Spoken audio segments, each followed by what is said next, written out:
No, I think we're good. Okay. So let's watch this video. It was a fun time. I barely remember most of it because I was super tired when we recorded this. But yeah, let's see what's going on.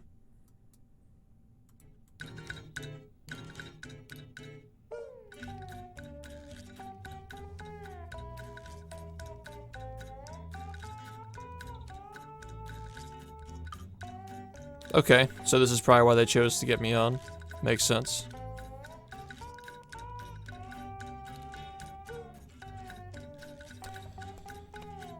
They got a lot of recommendations, I suppose. A lot of recommendations. How long does this go on for? Okay. Yeah, I think we can do that.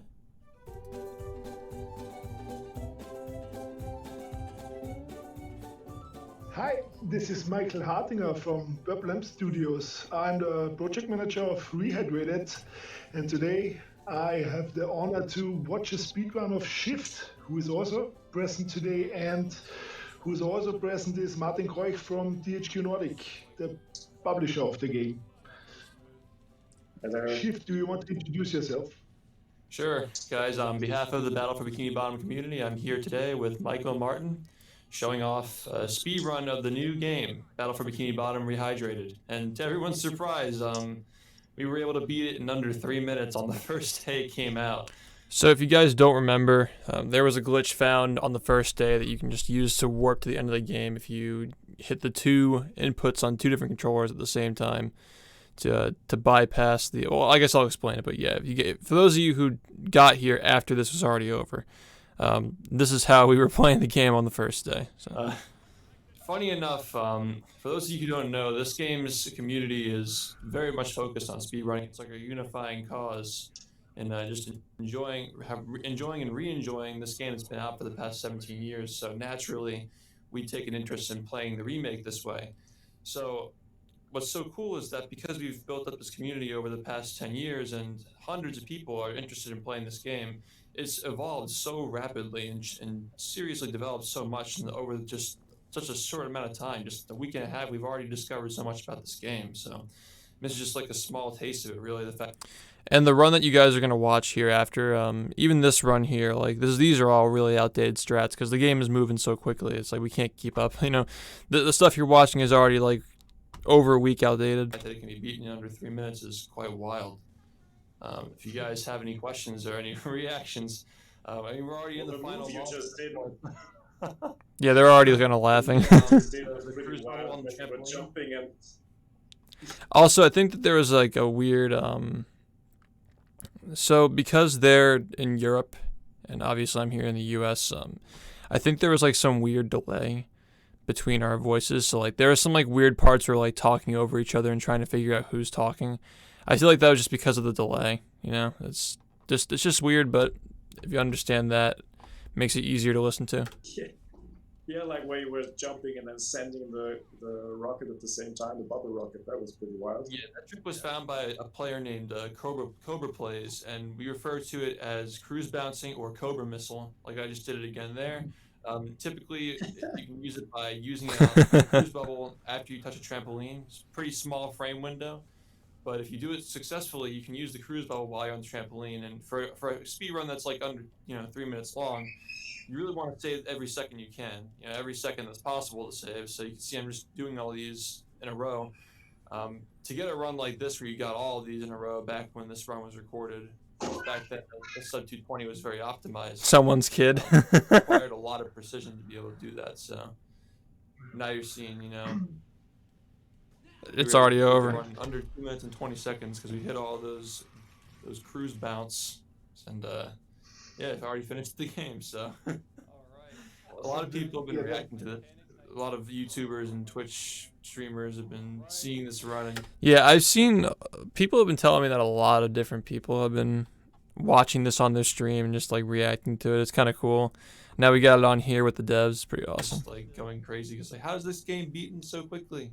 It's actually because of a nifty little exploit using two controllers at the same time to select a level at once. If you do it within the same frame window, you can actually bypass the little prompt that tells you don't have enough spatulas. So You can kind of just go start the game and go straight to the end. And because the game automatically gifts you the cruise bubble and bubble bowl power-ups without defeating the bosses at the end, you can kind of just warp to the end. You already have them. And that kind of a thing is super, super useful in a long speed run too, because it allows us to skip one of the boss fights and just automatically get both powers at the end, regardless of which bosses we beat. So big implications for the full speed run, where we do have the trick band just so we can see the rest of the game. So yeah, pretty much right now we just have two types. The one where you can do whatever you want that you guys just watched, and this is the one where we have everything allowed except for that one glitch where you can skip to the end. So this is what I guess we'd call a full game run, I guess. So you guys get to see more of the game that you guys developed.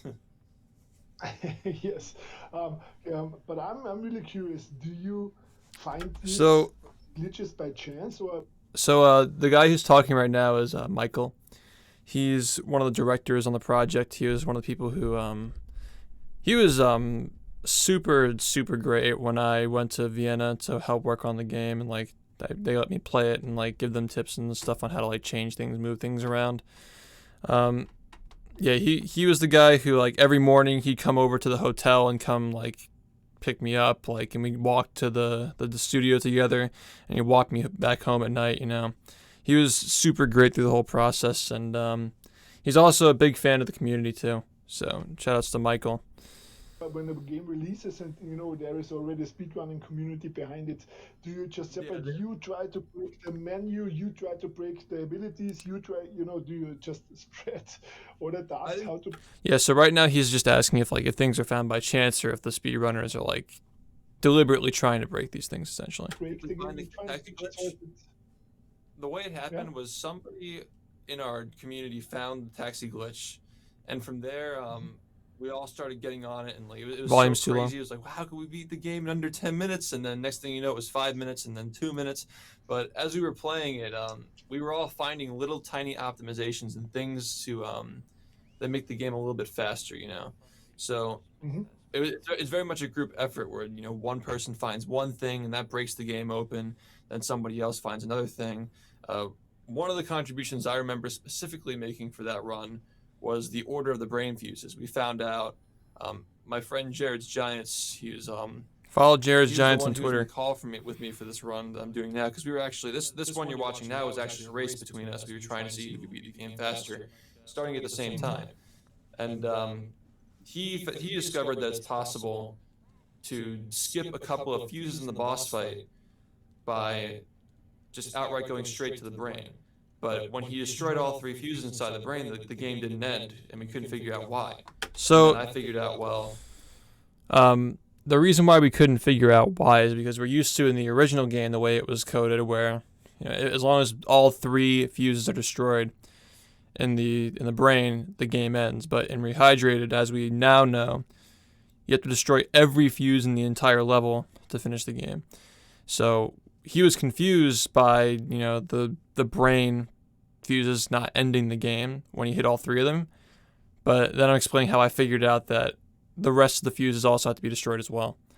So if you watch like a more updated run of this game, like for the 2-minute speed run, you can see like the world record holder for that category. Like, he uses the bowling shot to like hit them from a really far distance. It's actually super cool.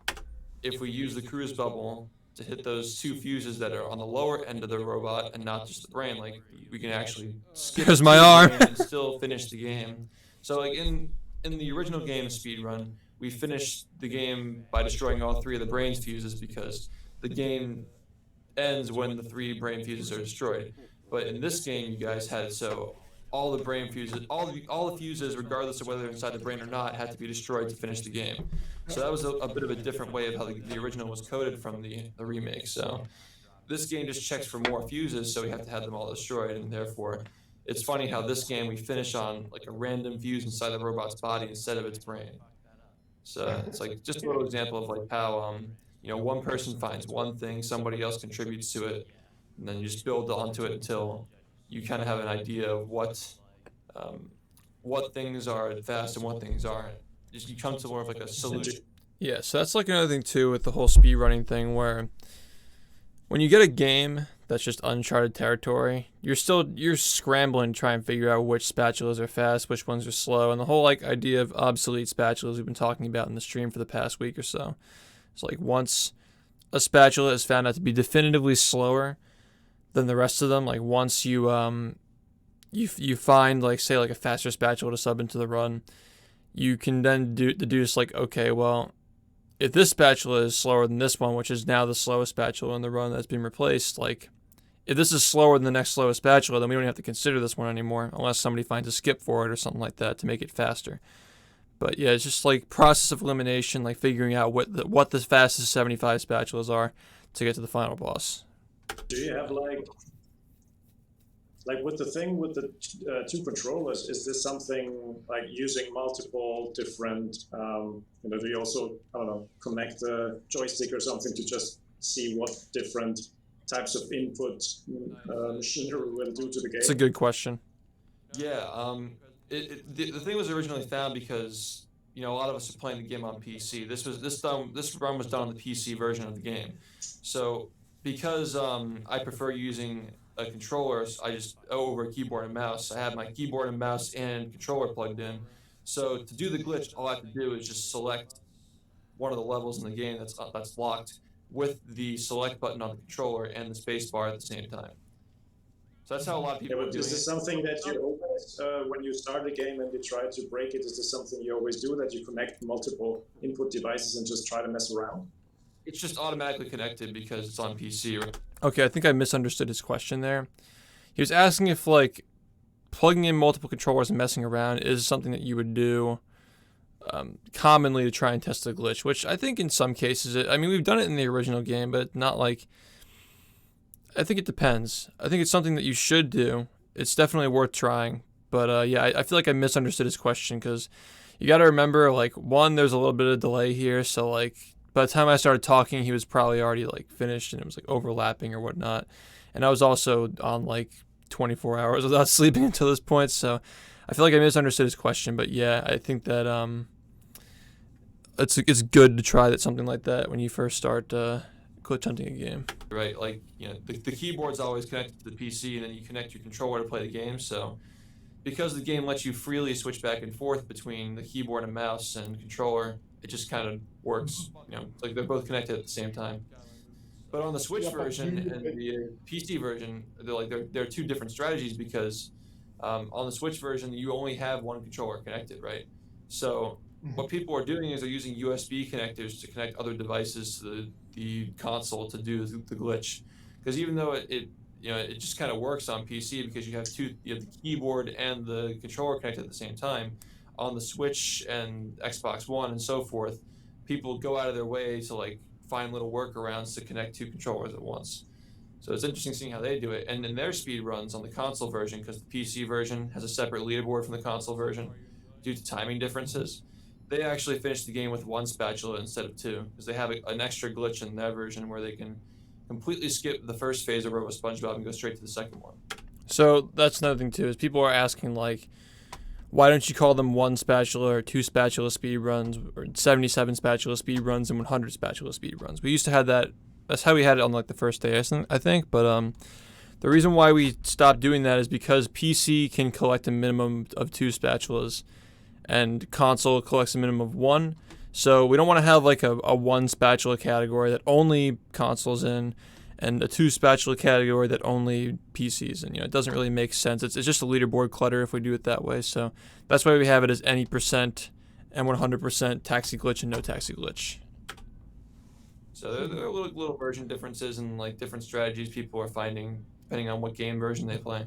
But typically the PC version is the most competitive in this game. That's the one that most people are running at the moment, including myself. Yeah. Mm-hmm. But you don't play with mouse and keyboard, or do you? I'm sorry, what the Do you play with mouse and keyboard or only controller yeah. for your speed Just runs controller on PC? now. Yeah. Okay. I would only use the mouse and keyboard when I was doing that specific glitch, but in this category that I'm running here, that you're watching now, the glitch is banned, and I haven't really been playing. You guys already know that I can't use mouse and keyboard for games. Like, that's what caused my injury when I was working with on the documentary.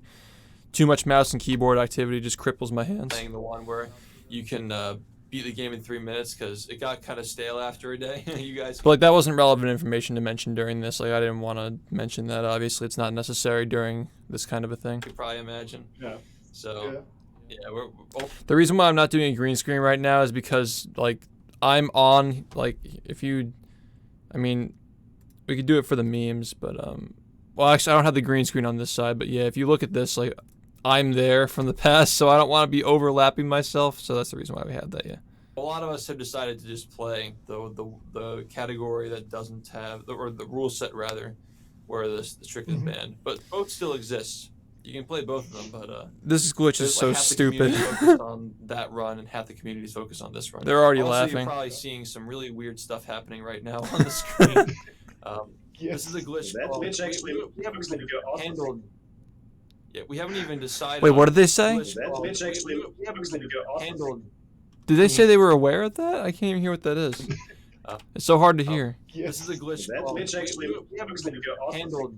That's not what they said. No, I can't tell what they said. That definitely wasn't decided it. on a name for this yet, but I usually just call it the flying squirrel.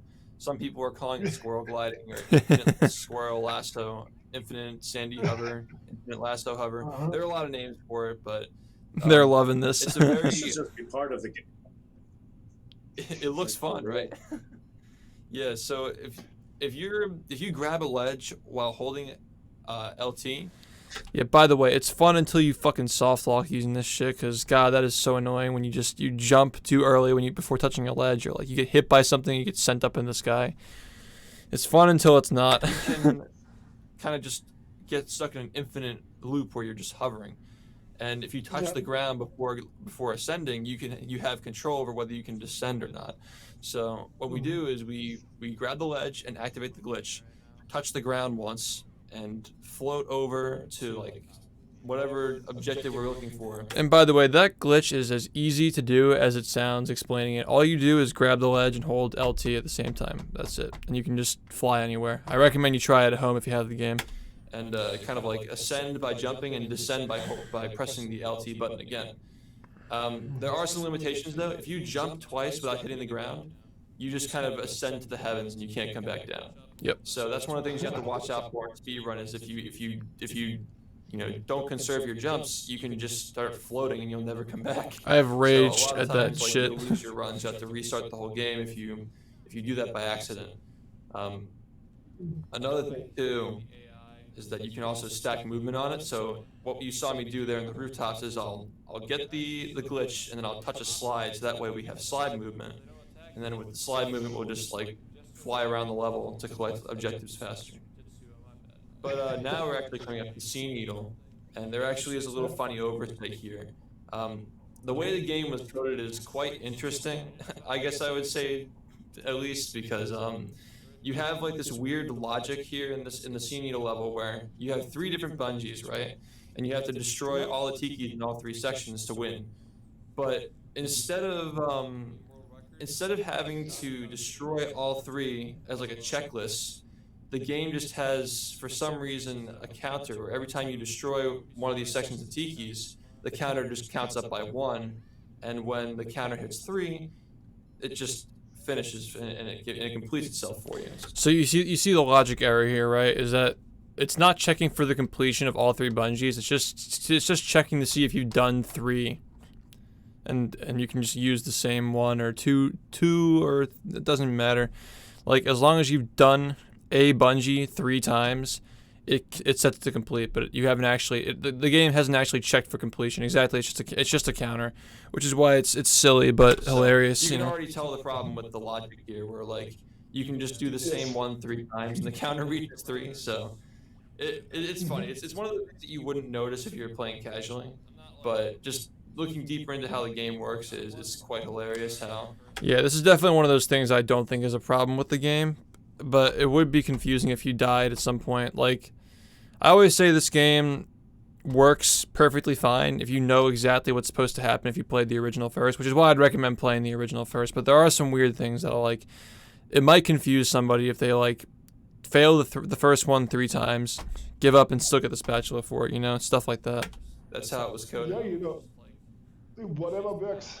You know? Exactly. It's whatever You're works. doing So whatever works, and you know what you want to achieve, and it works. And yeah, I find it so funny that it also works for you guys, you know, and without it. so what he means by that is in like to expand on what he's saying there is that it works for casuals. Like if you're playing the game casually for fun, the game still works, and it also works for speedrunners because it makes the game faster. Like it makes it an interesting speedrun. You know, they knew that he mentioned to me at one point that like they obviously know that the game has such a large following for speedrunning. That's how the CEO of the company even learned the game still had a big following in the first place because of the GDQ run, right? So like he mentioned at one point that like he can't say whether cruise boosting's in the game or not, but there are I'm sure that they'll find some things that the speedrunners can find useful anyway. So that's another thing too, is like they know that the game is a little bit loose in its code, but they think it's fine because like it still works for casuals and the speedrunners can have fun playing it too. So everyone's having fun playing the game is all he's trying to say. Speedrunning community, this might be really, you know, a disaster. You never find out. You never find Have you out. watched? Yes, Have you never gotten the opportunity to watch the documentary yet? Sure. Let's say I quickly watched it while doing something else. I didn't have the time to focus on it completely. Yeah, but it's It's quite long. Isn't it? It's yes, it's a lot. It's a lot, yeah. But it's a hell of a game. Trust me, I know it's a hell of a game. It's a hell of a community. Yeah. Yeah, because he's the guy who was deleting the project to try and remake it, so of course he knows. How afraid are you or is the community about patches and fixes? So here he's addressing patches and fixes. The people are kind of worried. The people they're gonna patch these glitches and stuff that we were using in the run. So I guess this is where we talk about the potential for patches and stuff. Oh yeah, people are worried about stuff getting patched, but I've been telling them, you guys have been pretty clear. You know, you're only gonna patch things that affect the game casually. You know, they're worried that And now you can hear it from him firsthand. you guys are gonna like patch the big one where you can warp to the end, and like I guess like the squirrel, the flying squirrel stuff. But I think there are some legitimate things in the game that casuals can stumble across that might be patched, and I'd totally understand if they were. But for the most part, I feel like some of these things you wouldn't really come across unless you're really trying to break the game. That's typically This is how it something is. that in general. And in the past, I've said stuff like collectible counter abuse should be patched. If you guys don't know what that is the memory manipulation glitch. Not even manipulation, because it just happens on its own, where you warp from one level to the next, and the memory for your stored counter for whatever collectible you have transfers to the next one. So say you have 6 wheels collected in downtown, and you teleport to Goo Lagoon.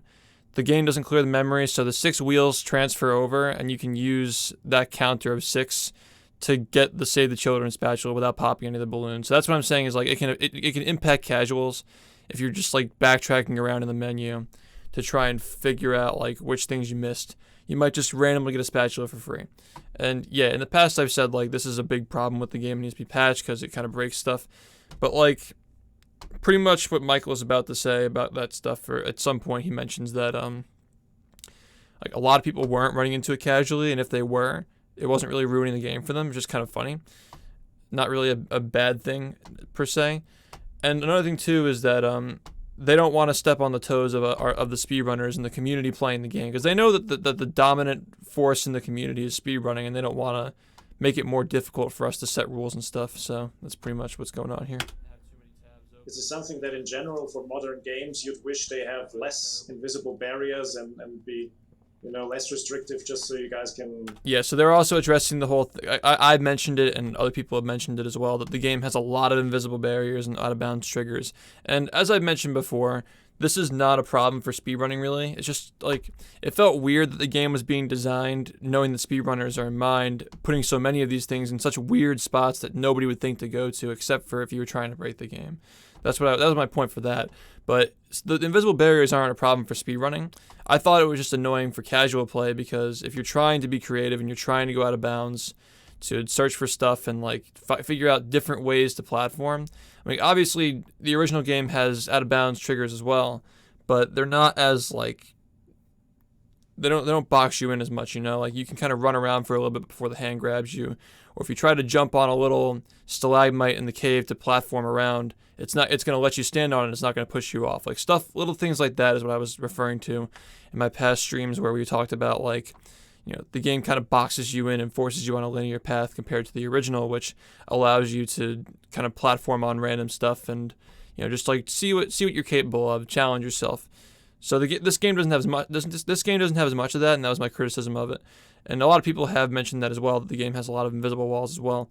But I've ultimately decided as well that again, it's not that big of an issue because your first playthrough, it's not very noticeable. It's noticeable on your second, third, or whatever playthroughs, but on your first playthrough, it's typically fine. And for speedrunners, we're not going to really, like, I think I mentioned as well, so I'll let myself talk here where we talk about, like, you know, it's not really a big problem because for speedrunning specifically because we figure out ways to get around them anyway.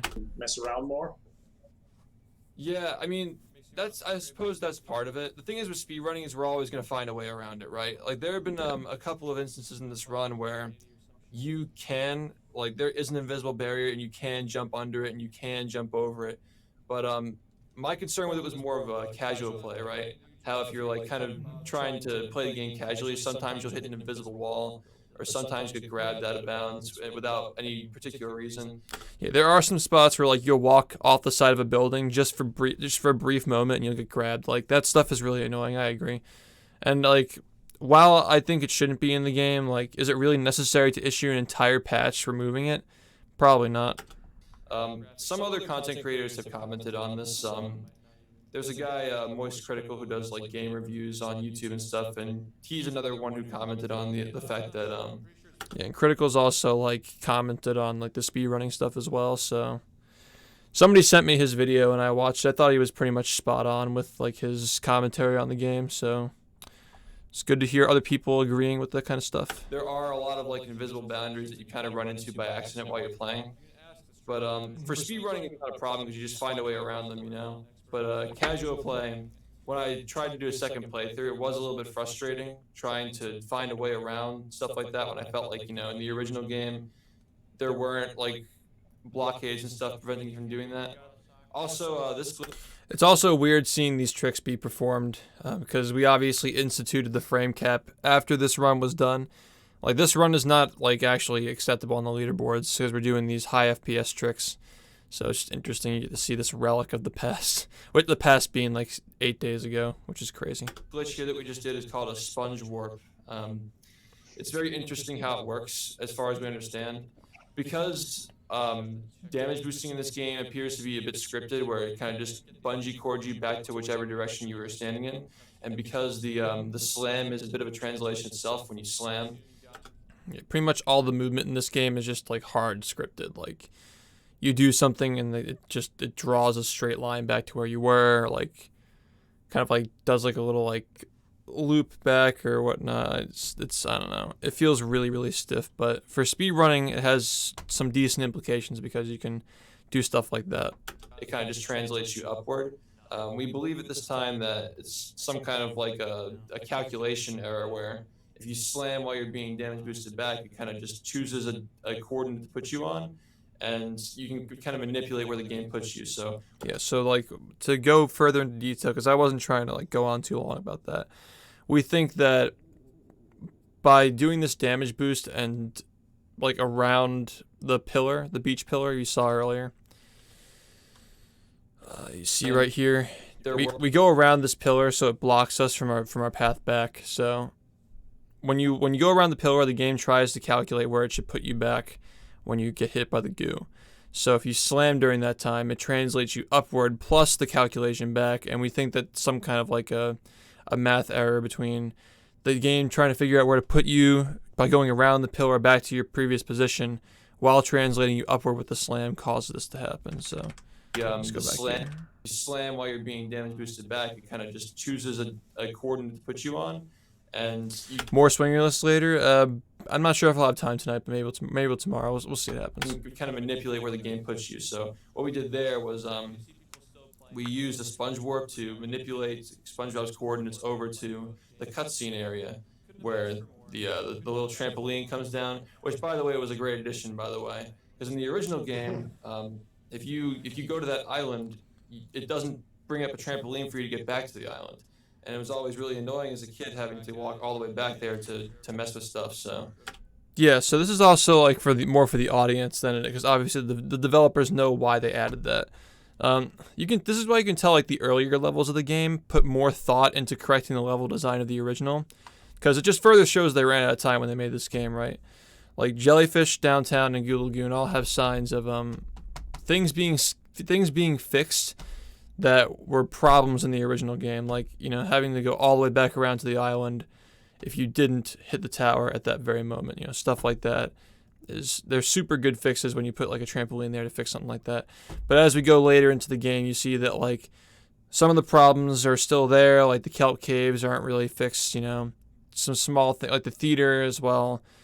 People said the theater was underwhelming in the original game because it was just concept art, but it was even more underwhelming in this game because they just showed screenshots from the actual game. So just like you could tell they were being thoughtful when they had the time to think, but as we all know what happened this year, the big global stuff going on at the moment, because of YouTube, I can't say it by name, but that happened and interrupted their polishing, you know, phase. So that's why the later levels weren't as polished or didn't really correct a lot of the problems and created their own issues as well. that was a really good addition. But with additions for accessibility, as you learned in the original with the cardboard boxes, you can exploit it if you end up teleporting over there. So you can, you know, touch the cutscene, the trampolines come up, and when you die and respawn, you can just jump on it to skip to the end of the level. So now you're seeing that we're doing the entirety of Goo Lagoon in the reversed order, just like we did in the original, but with a different way, you know, because we don't have the same glitches and stuff in this game, but we found different ways of doing similar skips. It's kind of interesting when you have people who've been working on the original game for years and years. You know, it's like they'll find a way to make. To quote Andrew himself, they'll find a way. And you're already seeing here that we're doing a lot of like Goo Lagoon backward, climbing the tower. Like we still found a way to do these skips that were present in the original. Because if you think of it this way, it's the same community playing this game too, and we all had experience. We know exactly what we could skip as far as level design in the original game. So it's a matter of like taking those skips and seeing which ones are possible with the new physics engine. Make all these skips and stuff work that they've done before. And there I am saying I fucking hate this game because I'm making mistakes. It's classic speedrunning. But as I was saying, It still looks as if even though you already know the glitch, there's still a lot of, you know, practice needed to actually nail each of the kind of exploits on the first time. yeah, and this run was completed just a couple of days ago, I think. And since then, the game's already changed so much. We're still trying to figure out rule sets. We're still trying to figure out how to keep things fair. I hate that trick when it was a thing. Was where to cap the FPS, because a lot of people are incapable of running this game at 146. Seems like it's a kind of game that's a lot. It's not really. It's like pretty intensive on people's CPUs to have it full frame rate all the time. What I really didn't want to say here is that like it is kind of dumb that the frame rate isn't tied. Like the frame rate and the physics are tied together. Like it doesn't. That's kind of a silly thing to have at this point, you know, for development. But obviously, like it's a kid's game. That really shouldn't matter. But it just found it weird that I don't know. The game was designed with speedrunning in mind, but we should have been more clear. We should have been clear that like frame rate tied to physics can cause these issues, and we didn't mention any of that while they were developing it, so we can't fault anybody, you know.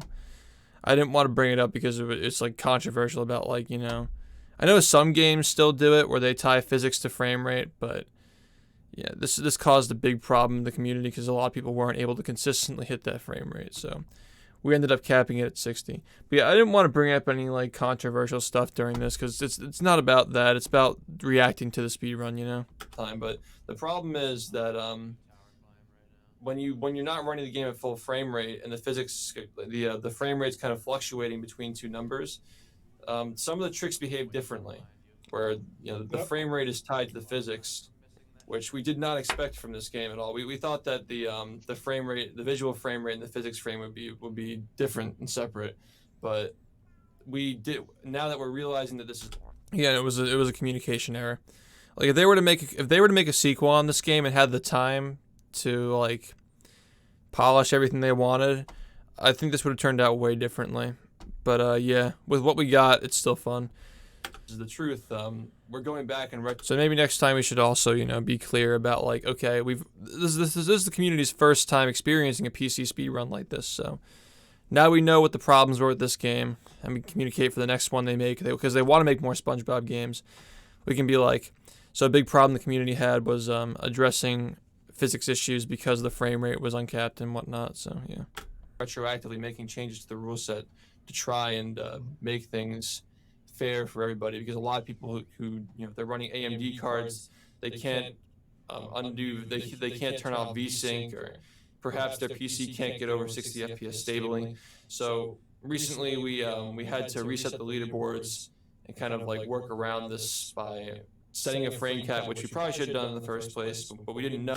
Yeah, see, we wanted to do it in the first place. I talked before the game was even released, like, we should lock it at 60 FPS because there are going to be problems, and people wanted and said, no, I want to use my 144 monitor. 60 FPS looks bad. I mean, it doesn't look bad, but, people have their preferences. But, yeah, I was saying before we even opened the boards, we should have a frame cap in there so we could, make things consistent. But people, like, pretty much begged for the boards to be open, and we kind of just let it happen. So, yeah, that's why we did that. A little bit too early, and we had to just refresh and start over because it got so messy. No, that the frame rate affected physics to begin with. So it's just like an example of like a way how we're still figuring out how the game works. We're still trying to figure out what we've been given. The game is a little bit messy, but we are finding our ways to enjoy it, even though there are some things that are kind of hard to make rules around. But ultimately, it's still a fun game. We're all still enjoying it, even though there are a little bit of nuisances that are, lingering around. We're still having a lot of fun with it. And speaking of which, this boss fight is so much more fun in this game than it was in the original. You can already tell, like, we're flying through this thing. And here's another thing too, with an oversight in the code as well, where you have. I wouldn't even call it an oversight. I think it's just better design, where if she attacks you, I mean, like, obviously it's still a counter. Yeah, I wouldn't even say it's better design, but I still find it fun that you can just skip the clothesline move. Isn't it more challenging to bait her into attacking you and evading it? I feel like that'd be more challenging than just avoiding her little clothesline move. So, I mean, I think it actually works. It's more fun. I suppose it's also just a counter where Sandy has to attack you 2 times to progress to her slam, but when she attacks you from getting close, it still counts as one of those attacks. So you can just bait her to attack you 2 times, and then she'll automatically slam you. She'll skip the clothesline move, and she'll skip the elbow slam move. And you'll see it happen again in the next phase too. So like one more time, you'll see I'm going to run up to her, make her attack me, do that twice, and now that I've done that twice, she thinks that the phase is already over, and we can just quickly hit her. And it's so much more fast-paced and entertaining. I actually look forward to fighting this boss. Yeah, it makes the boss more interactive. It's not like you're like doing the same rinse and repeat over and over. I actually really do like the changes. Even if it was unintentional, it's still a lot more fun. In the remake, when the original is like the most boring part of the run, we always dread going there. So already you can see a lot of differences between the 2 games, which is nice. I wouldn't say we dread going there, but yeah. Appeals, we got a reason to play both of them because we're having fun with both. How do you guys decide on which kind of rule sets? Like, is this a very democratic process, or do you have like, who decides which rule sets are kind of fair and not fair?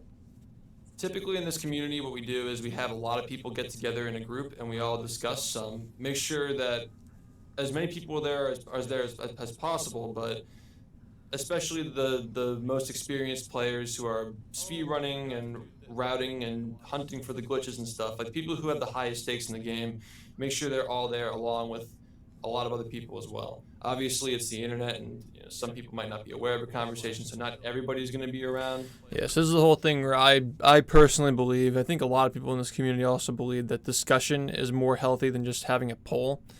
Like, polls can be used in some cases, but I feel like for this, people are just going to look for a reason to keep their runs on the leaderboard. And because most people aren't going to want to, have their runs removed because we change the rules or something, or we actually set rules and not like actually enforce rules, because we weren't enforcing rules at this point. We just kind of had like a couple of loose guidelines that we were just throwing around. But yeah, I think in this situation, like the people who were most experienced with the game, because up until this point, there were like 20-ish people who actually were like, who understood the implications of having the frame rate as it was. And throwing out a poll, obviously people are just going to vote to have their run on the board regardless of, what it means for the future of the game. So I think in this situation that the community needed guidance on people who were actually, spending the most time with the game. Because up until this point, everything was very confusing for a lot of people. If you weren't in the know for a lot of these things, you were just kind of just going with the flow, just doing what everybody else told you to do. Like, oh, do this strat, do this strat. This is a good frame rate. This isn't a good frame rate,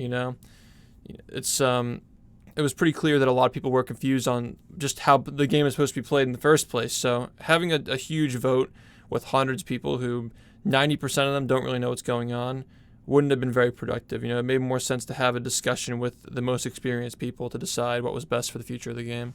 And it seems to be working out. Like, people were worried that it was going to make the game less interesting. And we have already found multiple tricks to replace the ones that people were worried about being replaced. So, yeah, pretty much the game was a week and a half old at that point, and we found more stuff. So, yeah, pretty much everything solved itself. When you have these discussions, but the idea is to have as many people there as possible. And this has been an ongoing discussion for the past week or so. As soon as we discovered that frame rate and physics are intertwined, so that it was first discovered with this glitch here. Actually, it found the original tech was found by Jared's Giants. I don't remember who found this specific application of it, but this is called a vertical bowl boost, where you can kind of bowl at a very precise angle into a wall, and just get like a big boost off of it and just jump. I made a over mistake objects there. I like was supposed that. to jump straight to the chum This bucket. is a glitch that is actually dependent on the game's frame rate. So that's another thing, is like people believe that I love their reactions limiting the too. frame rate would hinder. It's like they're just having fun. Like they just think it's funny. I think it's hilarious that this stuff's even possible. Like, I don't know if people think that the devs of this game would just be like, oh my god, our game is broken. Like, and they think this shit's hilarious. Like, it's pretty cool. Inhibit the potential of the game, because some of these things wouldn't be possible. But even after yesterday, when we started enforcing a one frame rate for everybody, the glitch hunters are already finding new ways around these tricks that only worked on higher frame rates. So you're already seeing that the game is more accessible for everybody to play, while we're still finding alternatives for these things that people thought weren't going to be possible if we capped the frame rate. So the game's new, people just have so to you never fight over the rule sets or something, because one thing we noticed was it's such a positive community. I mean, that was, I think, for us, one really nice part about the development was that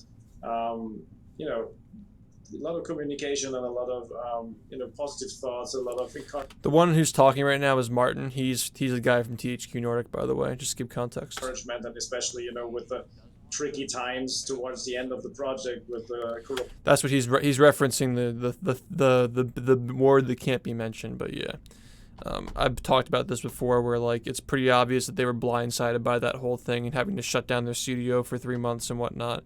It's pretty clear that they had that time reserved to polish the game and fix these issues we're talking about, but they just didn't have that time. So, and also we speculate that Nickelodeon might have rushed out the door, and THQ Nordic wasn't going to be inhumane and make them work on stuff while this was all going on. They've already mentioned before that they're the kind of they've already shown that they're the kind of studio, or rather publisher. My bad. Excuse me. They've already shown they're the publishers that weren't going to make them work on holidays, gave them reasonable breaks. They weren't going to submit to the shitty dev practices that a lot of publishers force on their developers to like make them pump out games and treat them like animals. Like these guys are respectful to Purple Lamp, and they wanted them to make a great game, but also not, force them to overwork themselves. So obviously, yeah, exactly. They've always been that way. So, well, THQ back in the, this isn't THQ, this is THQ Nordic. They bought their assets, but assuming they want to stick with the same titles and like remake stuff and shit like that, they also want to stick with their same values that the original company had, I suppose. So, yeah. By the way, I think it's really cool they chose this game to be remade in the first place. Like, I mean, they've already mentioned that the community was a big part of that decision, especially because SpongeBob makes so much money in the first place. Like, they have mentioned that the big, passionate community surrounding this game, Martin himself said that was a big reason why they chose to remake it. And everything. Yeah. Also, look at that. That helped a lot. So I guess that when you guys talk, like, I imagine it to be a very positive kind of discussions when you guys discuss these rule sets. He's basically saying that he thinks that we handled it well, or that he would assume that we handled it well based on the way our community is typically positive and communicates well. So he's just like saying that he's acknowledging that we had to have discussions like this to help make rules surrounding a game that is a little bit chaotic, but he trusts that we did the right thing, I guess, because he sees how positive and interactive the community is. Yeah, it's all about we've always tried to look at things in a realistic and positive light. Like, even what you're mentioning about the pandemic stuff affecting the development cycle at the end, we've all been on the same page about that. We totally get that. Like, there are some aspects of the game that feel rushed and unfinished because you guys were so pressed for time, and we still find it very impressive that you guys were able to get it out on time in the first place. Because remember, when they announced this game in like June of last year, they hadn't even started working on it yet, because people on Twitter were harassing them to announce it, so they just announced it. And I think in July they started development. Gamescom in August, the build they showed was the build that was done after a month. So after 1 month of work, they already had all that stuff done.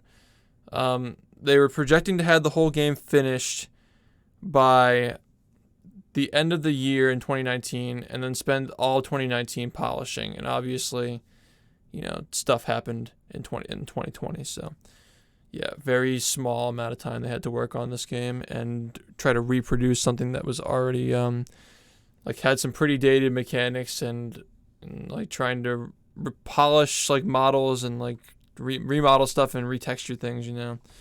They didn't have much time.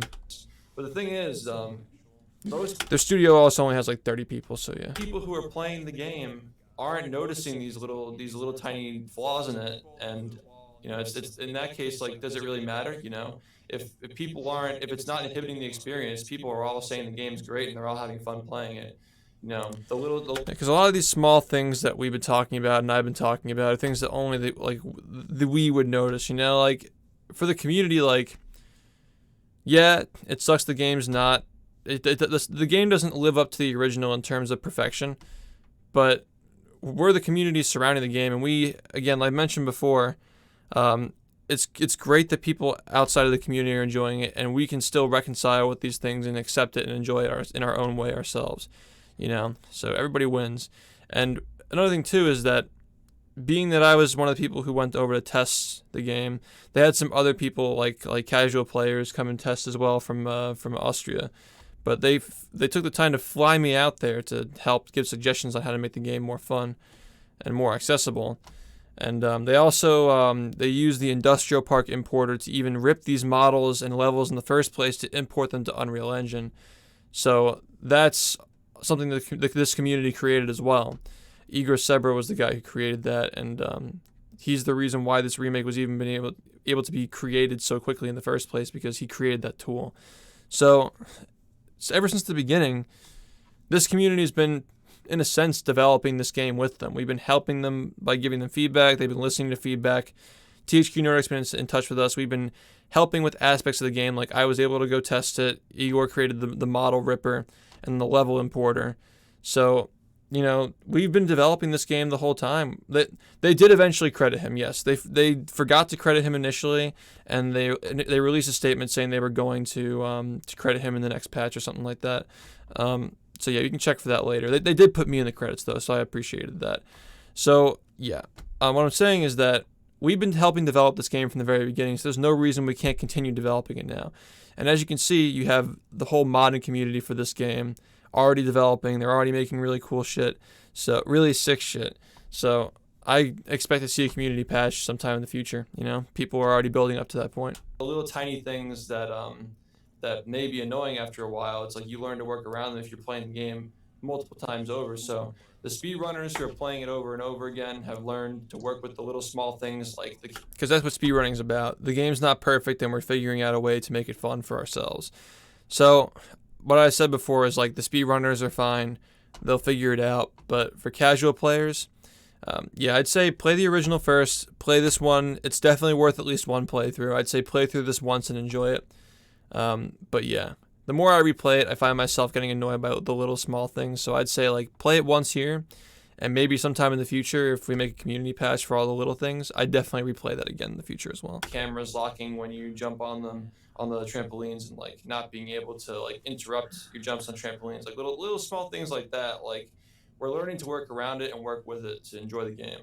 And people who are playing for the first time wouldn't notice that anyway. So it's this weird dynamic that some of us were saying are like maybe the game having to be rushed in the end was actually a good thing because it gave the speedrun so much personality. It's going to live on for a long time because it has these little oversights and stuff that make it fun to play. Yeah. Whereas, you know, even casually, people are still having fun playing it too. So if everyone's having fun, isn't that the point of the game, you know? Pretty much, yeah. Exactly. I think so too. I think a lot of people enjoy the game a lot with what it is, and I think that the game just works, you know. And it's worth mentioning too that people are enjoying the game so much to the extent that they're actually, like, I don't know if you've seen the GameSpot review on this game, but yeah, that thing got ratioed really hard. Like people are really, not only are they enjoying the game, but they're very passionate about the game, and they're defending it in very large numbers too, which is something you wouldn't see 4 years ago when other content creators made, you know, they kind of ripped on the game, made fun of it, and didn't give it a fair chance. 4 years later, people are giving this game not only a fair chance, but they're coming to the defense of the game when critics try to shit on it without giving it a chance. So it's so different.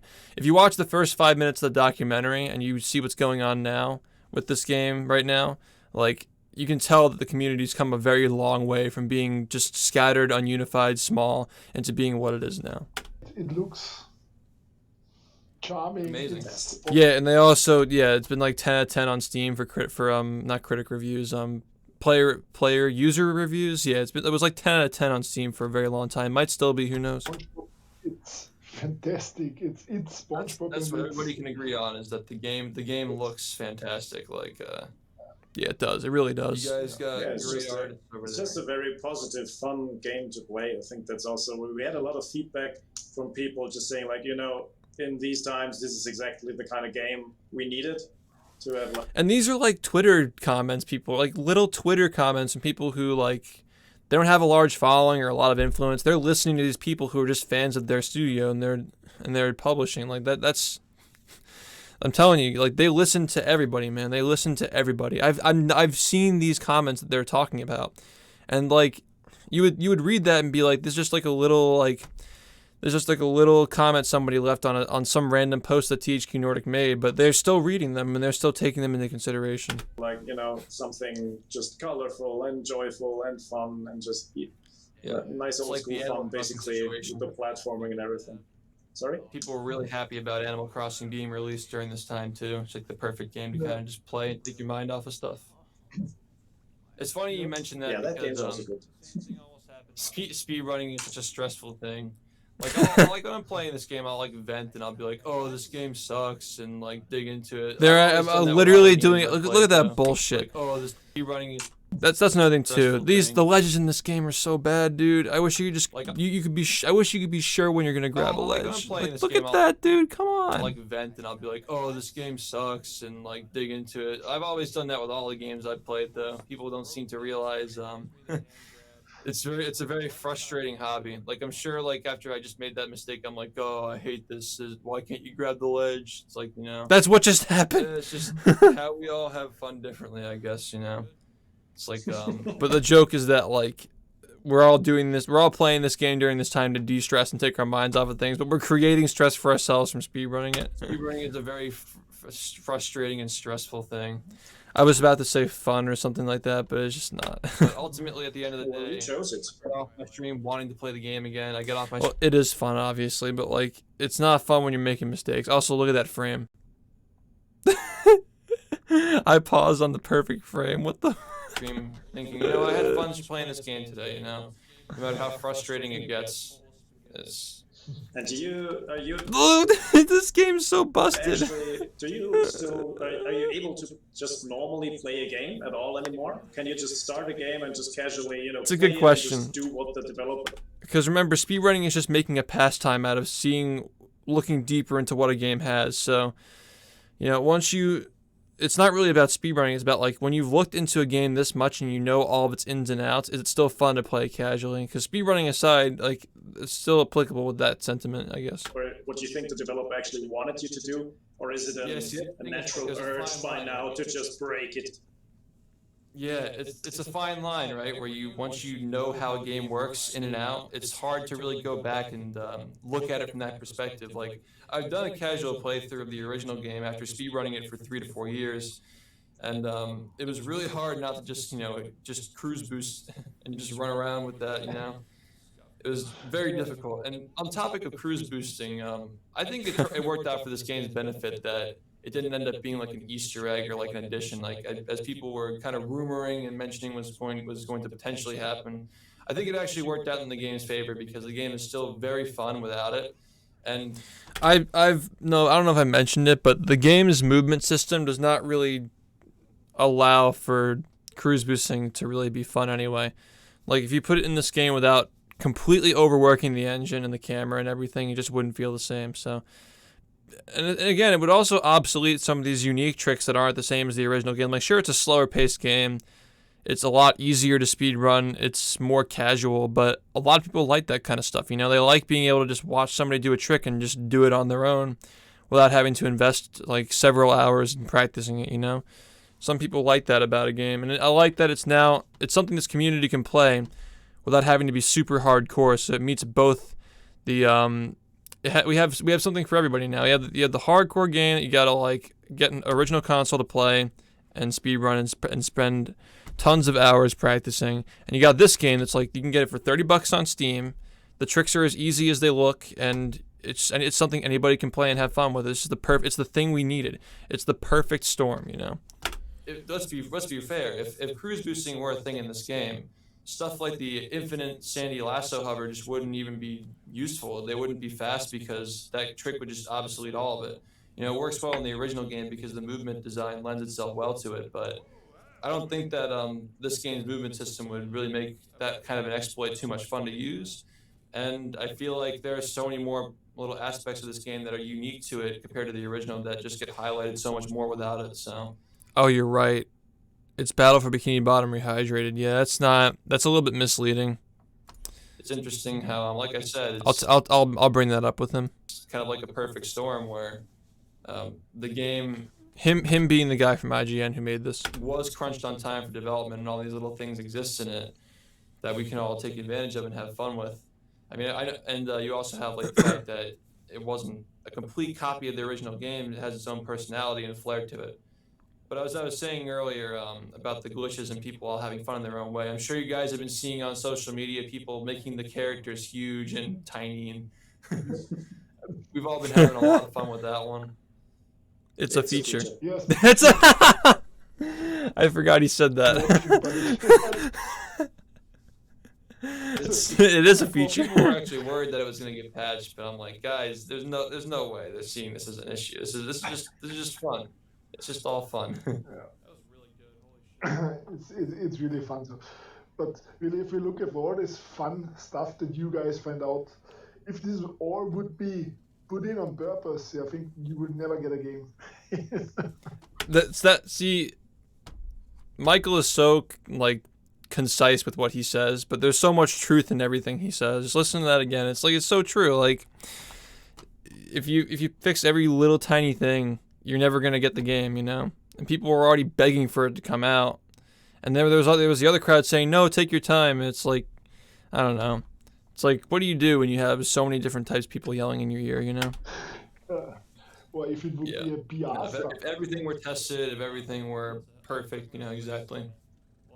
Which is why we had to appreciate how perfect the original game is, right? In the time before patches, when I'm sure development, like the computing power was so much worse in 2002, 2003, like how did they make that game so masterfully? Like it's an actual like 10 out of 10 game in craftsmanship, Like how did they perfect Battle for Bikini Bottom so well 17 years ago? To the fact that it still holds up today, even the art style holds up, and the frame rate is still holding up. It's 60 FPS. It's like, how many PS2 games ran at a consistent 60 FPS? Like, it's just a miracle, man. How did the game end up being so good? And I also think like a lot of these glitches, as soon as you would turn them into an actual real feature, it would lose the fun anyway, because then you'd also lose the fun of finding it. Yeah. Yeah, that's his point about cruise boosting is like they also want the game to develop its own speedrun and not like have to be like, oh, we already know what we're gonna do in this game when we get it. It's like it ruins the fun and like looking for stuff. But I still think it would have been cool to have as an Easter egg, but the implications on the speedrun would be poor. I agree. It's better off that it didn't end up being a thing. But it was really cool that it was an idea that was tossed around in the beginning before we realized it wouldn't work out and it wouldn't be the best option. It's cool that it was even mentioned or debated that to recreate that in this game because it's so iconic to the original. But it worked out for the game's betterment that it wasn't in it. Same with the cruise boost. I think if we'd have put in the cruise boost as an actual, if we put that in as a normal just feature, it just wouldn't be the same. It would have taken time away from development too. Yeah. It would have made the game. Because what's cool about cruise boosting is the fact that it exists by chance. Is what he's trying to say. You guys had spent too much time working on something like that, so. And the community can always mod stuff like that in, like it's not. They already have, by the way. It's pretty rough, but they've already kind of made a cruise boosting mod. We'll see how it goes. I'm excited to see like a full movement overhaul with like camera controls and stuff, and like I'm really excited to see what the community does with this game. Like it's impossible for that to happen down the road. You already have people who are modding the game right now, looking into it, trying to see what it's capable of. Yeah, it's really interesting, and this is a different time. We have a PC release that is close to the console releases, and you can even mod the consoles, I guess. So it will be interesting to see what happens with the game. But it really looks promising that this game will live with the community that loves it for the next couple of years. I'm really surprised too that because like people are like hardcore passionate about the original game, myself included. We were worried about how people would receive this as a speedrun. Hey, there it is. Watch the documentary. Like obviously you're seeing right now, like there's not much going on. We're just grinding shiny objects to pay for clams and stuff. But yeah, of course being new, it's like it's gonna have some like issues and little speed bumps and like areas that aren't as fast as you'd expect them to be. But overall, like people are being very respectful of each other's opinions. The people from the original game are not only playing this remake, taking it seriously, but they're also being respectful of people who like it more than the original, and vice versa. People are just being very respectful and allowing people to have opinions, and I think that's the big reason why the community is getting along so well with both these games playable. I think it's really cool that I don't like talking about view count, but you see half like I shouldn't have said half because like obviously it's like just because you have two games doesn't mean it's divided in half. That's not even what I meant to say. So the people playing the one game and people playing the other game, they're both getting along and communicating so well to the point where like my view count's the same across both games. It's like it's pretty obvious people are interested in watching both regardless of which game they came from. Obviously Rehydrated is a really big part of the community at the moment, where an overwhelming number of people are playing it actively. But even still, like they're still taking interest in the original game too, That's what I like to see. I like that both communities are getting along and being respectful. It's really nice because this game is so accessible and it's not as like technically demanding, as difficult to speedrun as the original game. So it's a great gateway for people who've been watching my stream and watching other people's streams and saying, I want to get into playing Battle for Bikini Bottom, but I can't do it because I don't. And another thing too is a lot of my viewers who've been watching for the past 4 years wanted to speedrun the game, but they could never get into it because the game was too hard required a console they didn't have before. They don't have like the emulation capabilities on their PC, like because their PC doesn't run Dolphin at a high frame rate. You know, this is a perfect game for them to get into. It's accessible, you know. And what I was saying about like half the community, to clarify before, what I meant by half was like people playing the one game and the other half being the other game. But obviously it's not literally half the community playing one game and the other, you know. It doesn't work. It's not numerically and like percentage-wise, doesn't really work that way. Like it's people playing both games, you know. Sorry, I just felt like what I said just came off the wrong way. I wanted to clarify that. I don't have like an original Xbox from 2003, so they can get into this run, which is its own unique spin. And down the road, if they ever want to get into the original, they can always get the. Does Rehydrated take more resources than Dolphin on 60 FPS? I'm not sure, but either way, even if you're on Dolphin, like it's more of a learning tool. Like people who want to be like hardcore competitive and Rehydrated, like they can just get into it and play it. You know, it doesn't. But yeah, Dolphin doesn't work on some computers. Yeah, apparently. Equipment for it, you know. It's just a nice way for everybody who watches the game to be involved into some capacity. Yeah, pretty much. And yeah, a lot of people, you can, like, the point is that it's less accessible, right? Like, you can still get Dolphin and learn the game, you know, play it for a while, then get an Xbox and go through the process. But, like, the point is that, like, Battle for Bikini Bottom has always been accessible, but this is just more accessible. So you can play this game, get into the other game, or the other way around, you know. Like, both games are accessible, and this one's even more accessible, so more people can get into speedrunning in general. Yeah, definitely. I think that there already was a community that now can access the game whatever platform they like. I'm so excited to see how many people learn this game once I make the tutorial. I want to make it soon, but the game keeps changing, so I think the route that I'm going to learn today is the one I'm going to teach, though, so we'll see what happens. Easily for $30, that's quite something, yeah. Yeah, we've been emphasizing $30 is a very fair price for this game, by the way. Very fair. the whole $30 thing. It's a fair price. I'd say it's a fair price. It's more than a fair price. I mean, the game is huge. Yeah. It's so weird hearing somebody say the game is huge because it feels so small to us because we know everything about it. But when you were a kid, it really did feel like the game was that big, you know? That's always what surprised me most about the game was when you play it again, is just to remind yourself just how big it is. Just how many levels and how many characters and how many dialogues and stuff like this. I think as a long-time SpongeBob fan, that's always my reason to return to it. I've actually played it now It's a good SpongeBob game. It's a good SpongeBob game. Oh yeah, we've been messing around with the language. Play it in Japanese. Yeah, I'm really looking forward to playing it in Japanese. They're just like us, man. They love messing around with the languages and stuff and just having fun with it. Like, there are a lot of things in this game they didn't have to do, man. They didn't have to set it in all those different languages and do the subtitles and like have the cutscenes redone. Because remember, the cutscenes are in engine in the original game, but the audio is not. The audio is baked in. So they had to redo all that audio and like recompose some music in some parts to like make it accessible for other people. The Japanese players, like they never got to play this game. Like there have been people like peering into the speedrunning community for this game from Japan for a while, but they could never actually play it because they couldn't access it, you know. But now they can access this game. And it's just really cool to see that like everybody around the world can play this game now. It's gotten so much bigger and so much more expansive, all thanks to THQ Nordic and Purple Lamp Studios. This game absolutely needed to be remade to keep it more accessible. Like, I never expected it to rival the original game in terms of perfection, but the fact that it was remade like this for everybody to play is just a miracle. Because a lot of people find that the funniest. Yep. Even if you don't understand it. A lot of people are doing that one. A lot of people are doing the Japanese voice lines because they love the laugh that SpongeBob does. Yeah, exactly. Yeah. Yeah, it's hilarious. The German dub is really, really good, by the way. You guys said you got the original voice actors for the German version of SpongeBob, the cartoon, for that one?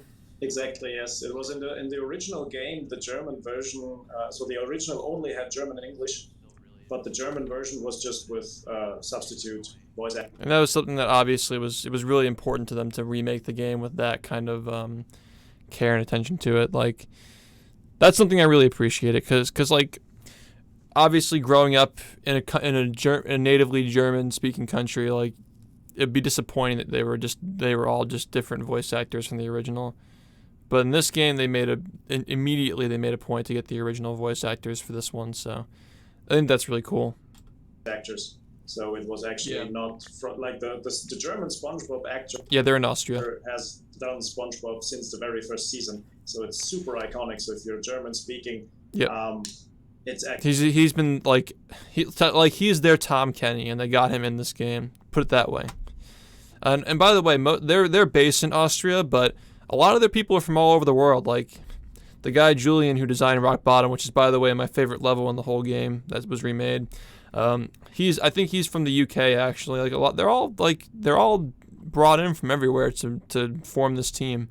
You know, I'm really excited to see what they do with the next game. If they decide to do a sequel or a different SpongeBob game, they seem to be very passionate about the subject matter. So, again, I'm really excited to see what they do in the future because they are definitely an elite team. They just need more synergy and more experience with Unreal Engine, I suppose. Actually, like, you know, it's half the experience is his voice, Mr. Krabs' voice, and so that was for us immediately when we saw the old voice cast. We said like, okay, no, we have to try and get the real voice cast because we have it in all of those languages. It's English, German, Spanish, French, Polish, Japanese.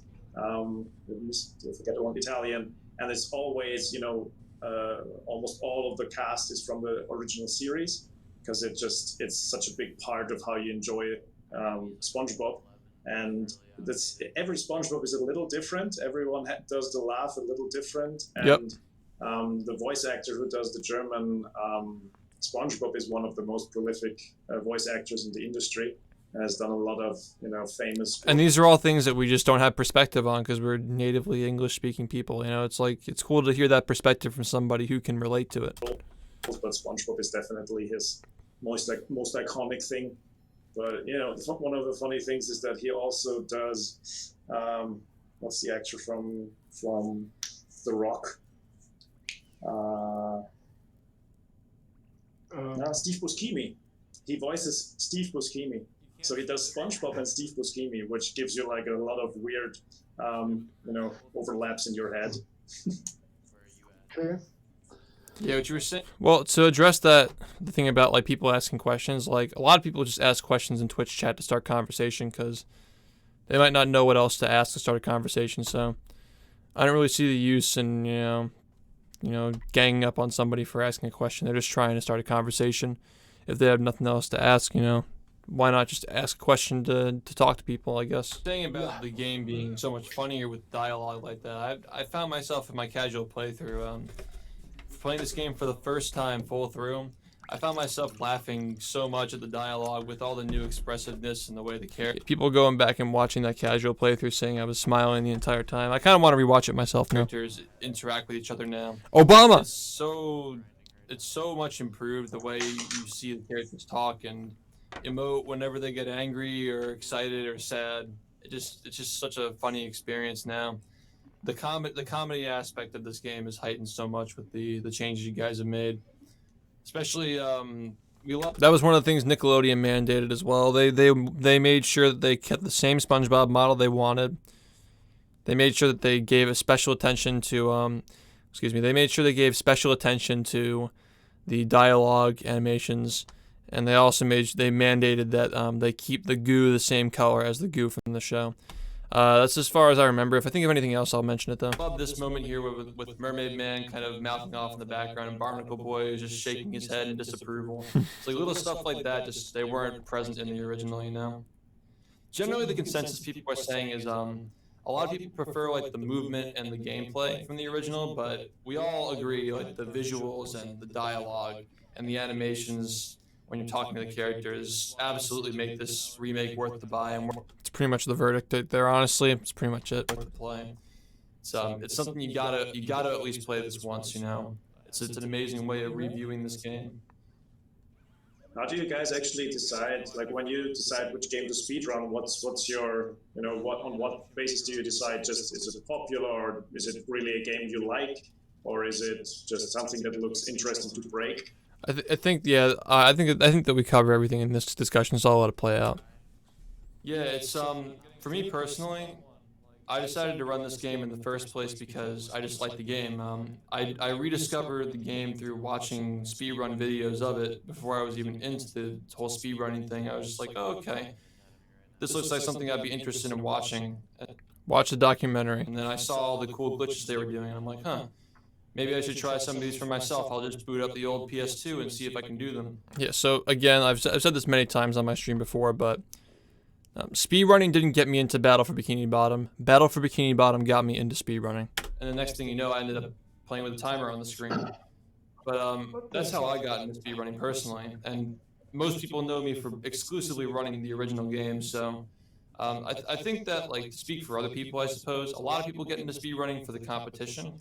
They'll pick a popular game and see how far they can get and compare themselves to other players. Some people do it for nostalgia, like they'll pick a game. It's like they want an excuse to play it over and over again. So that's all speedrunning is. Do it. And some people just like playing the game and they want an excuse to keep playing it because they just love how it plays and how it feels. And I think that kind of chalks up the reason why I keep playing the game. You know, I like to see what's possible in it and improve how I play it. But speedrunning is like a nice measurement to kind of definitively show yourself improving and set personal goals with something that would otherwise be a game that we played when we were kids and just didn't look back at. And, you know, that kind of mentality of, like, there's still more to look into with a single-player SpongeBob game that came out 17 years ago is the kind of thing that revived the community, you know? Yep. Just giving a game a new sense of life. And I'm excited to see how that goes with the remake, too, because people are already playing this game. They're having fun with it enough to say, hey, I'd like to try to speedrun it. So. And even though it's not my favorite game to speedrun or even watch or whatever, I think it's awesome that people are finding their own passion. Like, for some people, this is their favorite game, and that's really cool to me. That's just, you know, people basically saying and admitting, I want to replay this game. I want to replay it so many times, in fact, that I'm just going to speedrun it. So it's like the highest praise, honestly. Yeah. Yeah, definitely.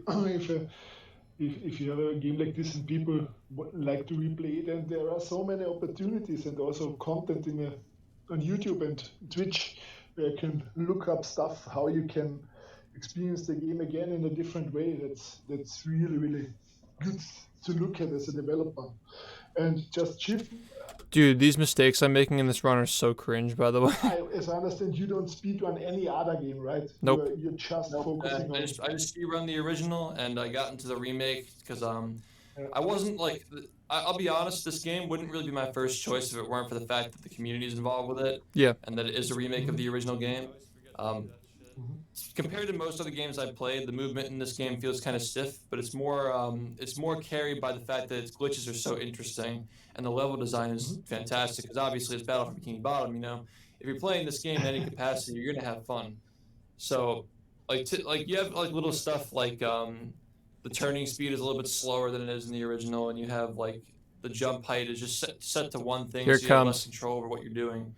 But that can all kind of be looked aside because the glitches and stuff like you're about to see here, how you bash the rolling ball off the track and you just land it in there. It's so cool. Yeah, that was an impressive move.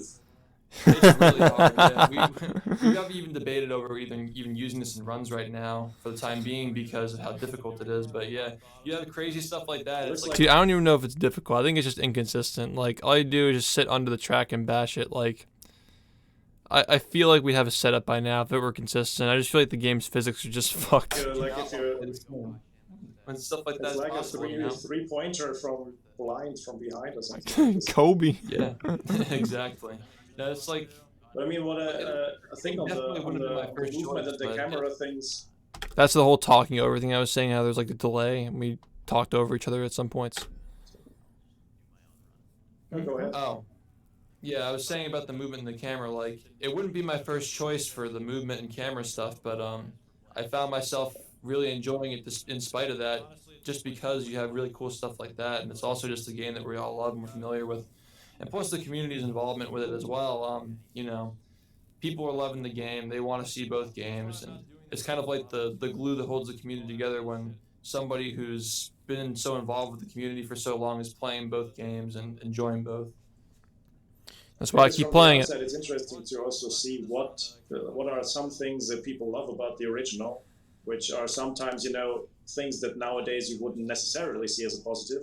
Because I think one of the reasons why the new one, feels maybe more stiff, as you say, to you, is also because it's much easier to play the new one just with the left stick, with the just. I mean, I see what he's going at here. Like, it feels stiff to me because of the camera controls and movement controls being different, but that's not really it. Like, I've adjusted to the controls. It's more stiff because, like, small things like when SpongeBob moves forward, he, like, accelerates very slowly, whereas in the original it's very snappy where you can kind of just direct exactly what you want to do at that exact moment in time. Like, you decide you want to be somewhere and you can just walk there instantly. And, like, you don't have to, like, turn around very slowly each time you turn around, and, like, you can control how high you jump in some, like dynamic jumping, as we talked before. It's like, those are the kinds of things that make the game feel a little bit stiff, where you're kind of, like, forcing SpongeBob to walk around, like, you kind of, like, you have, like, weights on your ankles kind of a thing, right? That's what I mean by stiff. But I see what he means is, like, the controls have been updated for a more modern time, and that's, like, you can adjust the controls, but, like, you can't adjust the physics, You don't have to move the camera all the time, so the camera is purposefully done in a way that it's. And I would have mentioned that, but I didn't. I feel like I might not have addressed it because I vaguely remember this here, what happened, but I don't know. I was so tired when this was going on. I was like half picking up what everybody was saying. It's more automatic, and then that it's easier to play for children and for also people who have maybe trouble with the controls and stuff like this. So Yeah. When I replayed the old one, it's tough. It's a super hard platformer. Like Kelp Forest is a nightmare in the original to finish. You have to be Especially like since a lot pixel of people perfect on aren't every used to leaf and stuff. Yeah. The inverted controls. So it's right? fun You to guys see have- like how what different people find like some see as a positive and so on about the old one. Yeah, everybody's got their opinions, right? The big thing people are a little bit weirded out by is the fact that there's no dynamic jumping, which I've never really played a platformer where you can't choose your jump height by holding down the A button for longer or less. But ultimately, it's something we've come to deal with, and I think in some cases it actually does help the game. Where if you're doing a setup for a speedrun trick and you're unsure of how like high you're jumping, it can make it easier for somebody to learn the setup because they don't have to worry about how high they're jumping and spacing their jumps. In the original game, a lot. So here's like kind of like, if you know how Mario 64 is speedrun, I'll use as an example. The camera kind of snaps in one direction based on what button you're pressing on the C-pad. So the argument for Mario 64's camera being good for speedrunning, even though it's like kind of janky and shit, is because you can just set your angle and have 100% consistency for a trick as long as you know the joypad angle with that set camera angle. So my argument here is that, yeah, the lack of dynamic jumping is annoying as hell, but if you're setting up a trick that requires a certain like number of jumps, the whole like holding down the jump button is something that people really struggled to grasp in the original game for speedrunning, like jump spacing and stuff like that. But this game automatically gets you the maximum height for you. So it makes it more accessible for new players to play, and it makes it more consistent to set things up when it's always the same height, That was my argument for it, but again, like, personally, I'd still prefer to have dynamic jumping, but I don't think it ruins the game. I just think it makes it a little bit more annoying for, like, some people to play, that's all. A lot of people had difficulty spacing their jumps because. And like I said, it still helps the game's like setup consistency and like making it more accessible for people to play, which is ultimately the way I'm viewing Rehydrated, is like the accessible battle for Bikini Bottom. So it only helps that. They had to hold down the jump button to get the maximum height, but in this game you always get the maximum height. And while it's super annoying to deal with until you're used to it, I'm kind of coming around to it now and accepting, like, maybe since a lot of people are just working around it and figuring out how to deal with it, it's fine for players because it makes the game easier to platform with if you don't know how to hold down the button, or if you're not like skillful enough, I guess, to do that. But what you're saying with the camera is also pretty interesting because most players have opted to turn off the smart camera feature and just use the manual camera. And in this, it's very different than it is in the original. It's not like an exact copy of the original where you have more control over turning the camera and it isn't automatic. In this game, the manual camera is literally like it just stays in place and doesn't move at all unless you touch it. And people are actually loving that for speedruns because you can get the camera in the exact spot you need it to set up a trick, and it'll just work every time if you have that exact camera angle. So yeah, the tools they gave us, the ones that actually work. I mean, obviously the inverted controls, if it weren't for Steam being able to fix that for us, I'd still be pissed off about that. But like, yeah, there are broken options in the game, but they can be worked around if you use like, you know, Steam to fix the inverted controls and your graphics card settings to fix the VSync. But yeah, the camera option that makes it so the camera doesn't turn unless you turn it is super useful for setting up tricks. I'm sure that in the future we're going to see that become so much more useful as well. It's a great tool to have. The manual camera option is actually a blessing for this community because it makes things so consistent, like that paired with the single jump height and stuff like that.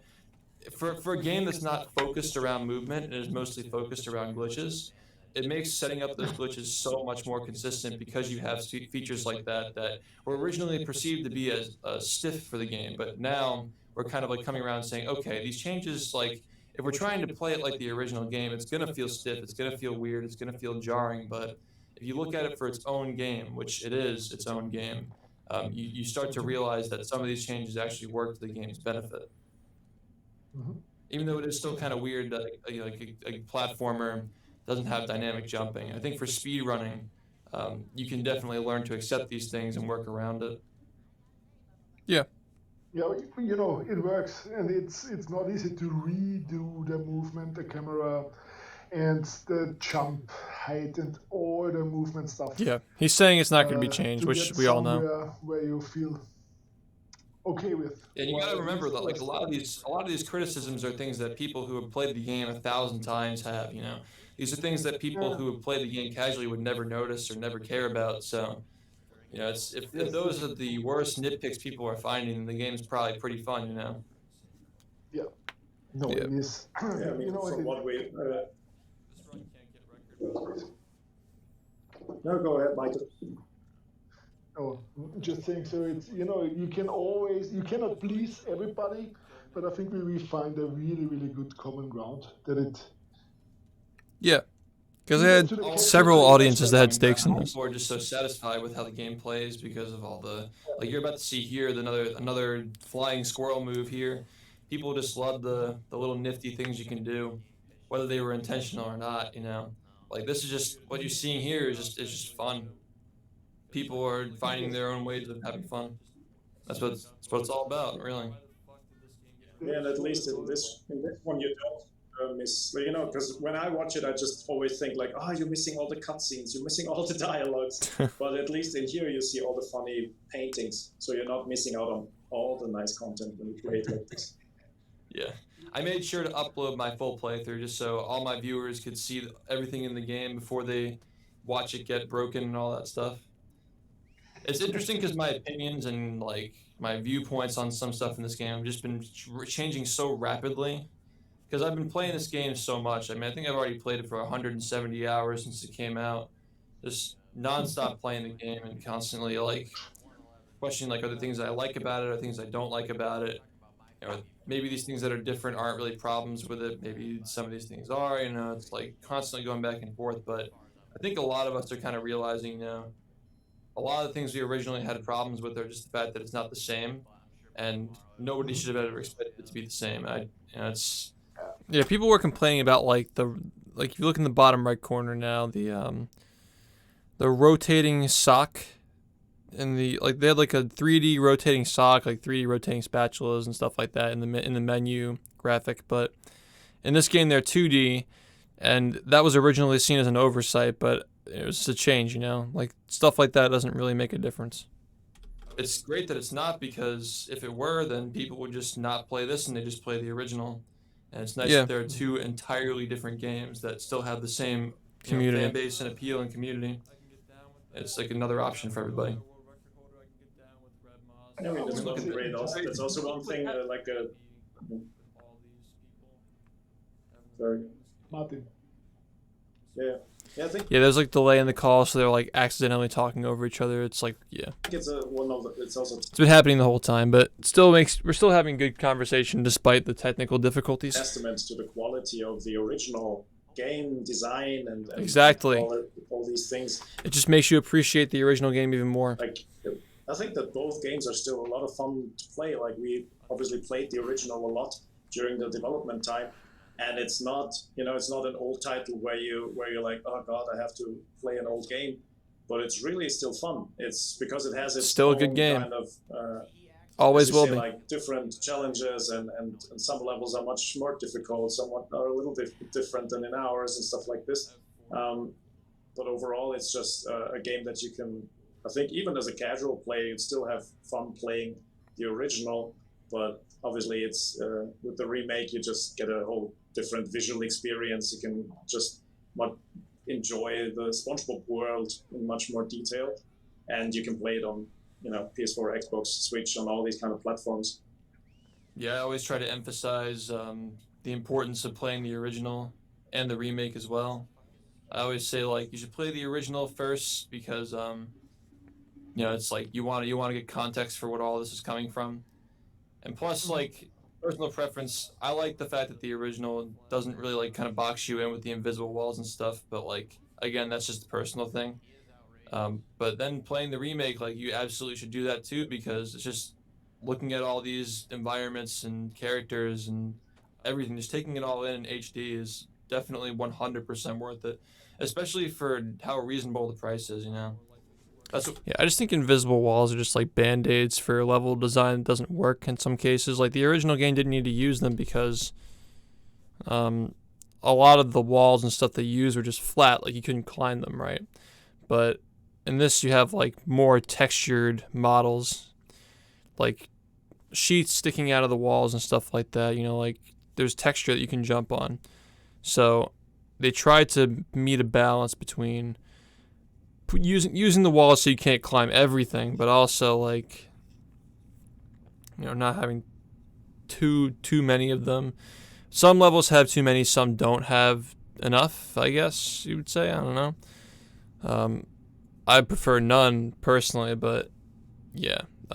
Each level was made by a different person, so you gotta take that into consideration. That some have too many invisible walls and some don't. I guess I don't know.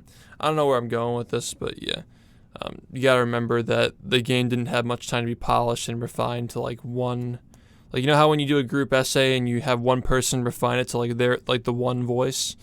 Like this game didn't really have that phase because of the stuff that was going on in the world at the time. So you got to take that into consideration as well. That's what we all love the most is that the game is so accessible. It's on Steam. It's $30. It's basically begging you to get into it. So you should. What I'm getting from this is you should. The publisher brings out, two versions of his game. One is actually, the normal version, the casual version with invisible walls and all this kind of stuff, and they make a special version for you guys to speedrun where there's less restrictions. Would that even be interesting, or would you still say, well, no, we don't want a play? We already addressed this before, right? How, it's my concern was more for casual play. Obviously, speedrunners are going to find a way around it. Background that was created for us. We want to break open the real normal game. I 100% agree with the latter. I think that like my criticisms of the boxing the player in and restricting freedom is more of a casual playthrough thing. But as a speedrun, like I said, like we're gonna find ways to get around it anyway. And speedrunning, part of the fun of the challenge is figuring out how to get around those invisible walls and getting around those things. But as I was saying about like two separate versions, there has been talk in the community about whether you guys would end up eventually patching in like a timer that would allow the console players to be on the same page as the PC players, because a big problem in speedrunning is when you have a game that was released on PC and console, you run into this issue where everybody's PC is different, so you're not allowed to include loading times because it's not fair, right? If somebody has like a Ryzen 7X processor and somebody's running like an Intel i5 from like 8 years ago, you're not going to have the same loading times, so somebody's at a disadvantage. So on the PC version, we don't include loading times for that reason. But on console, everybody's loading times are the same, so we include them. So the problem that happens here is that, like, especially on console, because the Switch version has really slow loading times, as people have commented on, and then the faster consoles like PS4 Pro load the game faster. It's like people are at a disadvantage because they can't play the game on equal footing based on the console they have. So that's like when you say a separate version for speedrunning. Um, Ideally, we would probably want it to be the same as the casual experience, regardless of whether it has invisible walls or not. But we definitely we would look forward to something like a speedrun timer or just like an in-game timer. A lot of games have implemented that recently, like A Hat in Time, which is on Unreal Engine 3. Please give us that. Celeste, I don't know what that was built on, but a lot of games are kind of taking the approach where they're adding an in-game timer to keep the game accessible for people, because we're already seeing like there are some people who have a lot of trouble running this game, and that's the reason why we instituted the 60 FPS cap, because we want to keep it accessible and fair for everybody. You don't want to make somebody buy an extremely expensive graphics card to speedrun a game, you know. But people who are stuck on the Switch version are demotivated from playing because they can't compete with the loading times. Yep. But if you had a timer that pauses automatically in the game whenever you enter a new level, and then unpauses whenever the level loads, that would really be helpful for those guys who can't afford to, get like an Xbox One X or something like a $500, $600 console to play the game. A lot of games are doing it for that reason.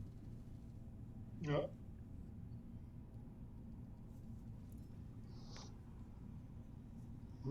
How do you come up with the order of levels? How do you come up with the order of levels you're Oh, this is approaching? cool. So I like is this. just the optimal way to beat it in 1 hour, or so? Yeah, This must be as of right hundreds now, of tries. we believe this was the fastest at the time, but obviously since the game's so new and every day is changing, now we've moved stuff around and found new ways of getting new spatulas. Typically what happens is you'll order things based on spatula count foremost. Is if you don't have enough spatulas to get into a level, you have to do it later when you have enough. Some of the routing decisions that are going in right now, because obviously the game's pretty new and it's not like as complex, where there are things that have to go in certain spots for certain reasons. Okay, to address that in the chat, IGN is a company, and they have journalists there who have different opinions. The person who reviewed this game gave it a 5 out of 10 is not the same person as the guy who set this up, so keep that in mind. Context matters, and companies don't make videos, people make videos. One of the biggest routing decisions that we made is this glitch called collectible counter abuse. It actually was in the original game, but in this game it exists because of an oversight where apparently the game doesn't clear memory between levels. So if you go to a level that has 6 objects collected, like say you have 6 wheels collected in downtown Bikini Bottom, and you warp from downtown Bikini Bottom to the Kelp Forest, those 6 wheels stay in the game's memory as the primary collectible being collected 6 times. So it just automatically finishes the challenge for you. And I ran into this in casual play by accident, and I was really confused by it. But it just finished the challenge for me without doing anything. So throughout the run, all we do is we collect 6 wheels to set it up, right? To set up the glitch, you set up 6. You collect 6 wheels, and then you go to whatever level it is. Like say it's Goo Lagoon with saving the kids in Goo Lagoon, Kelp Forest with finding the lost campers, Rock Bottom with finding the lost artwork. As long as you warp from downtown to that level, you just automatically finish the challenge, and it gives you the spatula for it. So the reason why we do some of the routing is, like, if we have to go back to downtown to get something, we'll make sure we put it between 2 levels, so when we warp to downtown, we can warp That over mic to pop, holy Rock shit. Bottom immediately after that and get our painting reward for that. There's another thing too is there's another funny oversight you guys have probably seen on social media, where you can somehow get Patrick and Sandy into SpongeBob's pineapple because the game doesn't check to see which character you are when you warp to it. So that's another thing too, is we'll do SpongeBob's dream, and we'll finish Sandy's dream as Sandy, and then immediately after we'll warp over to Jellyfish Fields, because Jellyfish Fields, Patrick's Dilemma, does not check to see if you're Sandy or not. So you can just warp into Jellyfish Fields with Sandy and use her gliding ability to just glide across the whole level with the flying squirrel exploit.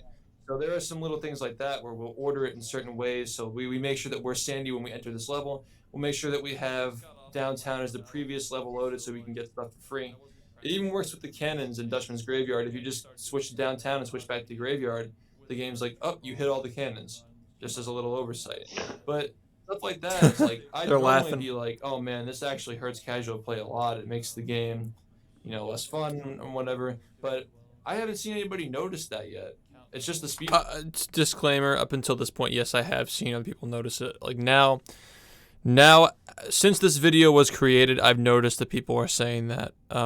To clarify, up until this point, however, I didn't notice anybody saying it. So, I mean, it's possible people can run across it. I personally did, but like, I think they'll explain later. Like, not everybody uses the menu system. Not everybody even knows the menu system. Not everybody even knows the menuing system exists.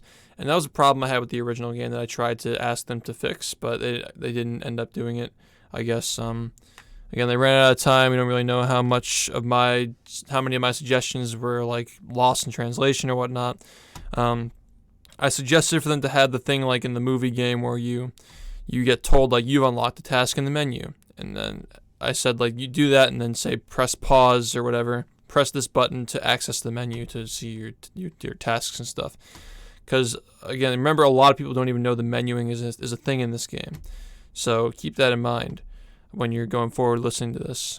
It's an oversight. It's a bug, but how many people are actually going to notice it? Of course we did because we play the game this way. But Runners are noticing that, even though it seems like it would be obvious because we're so like experienced with glitch hunting.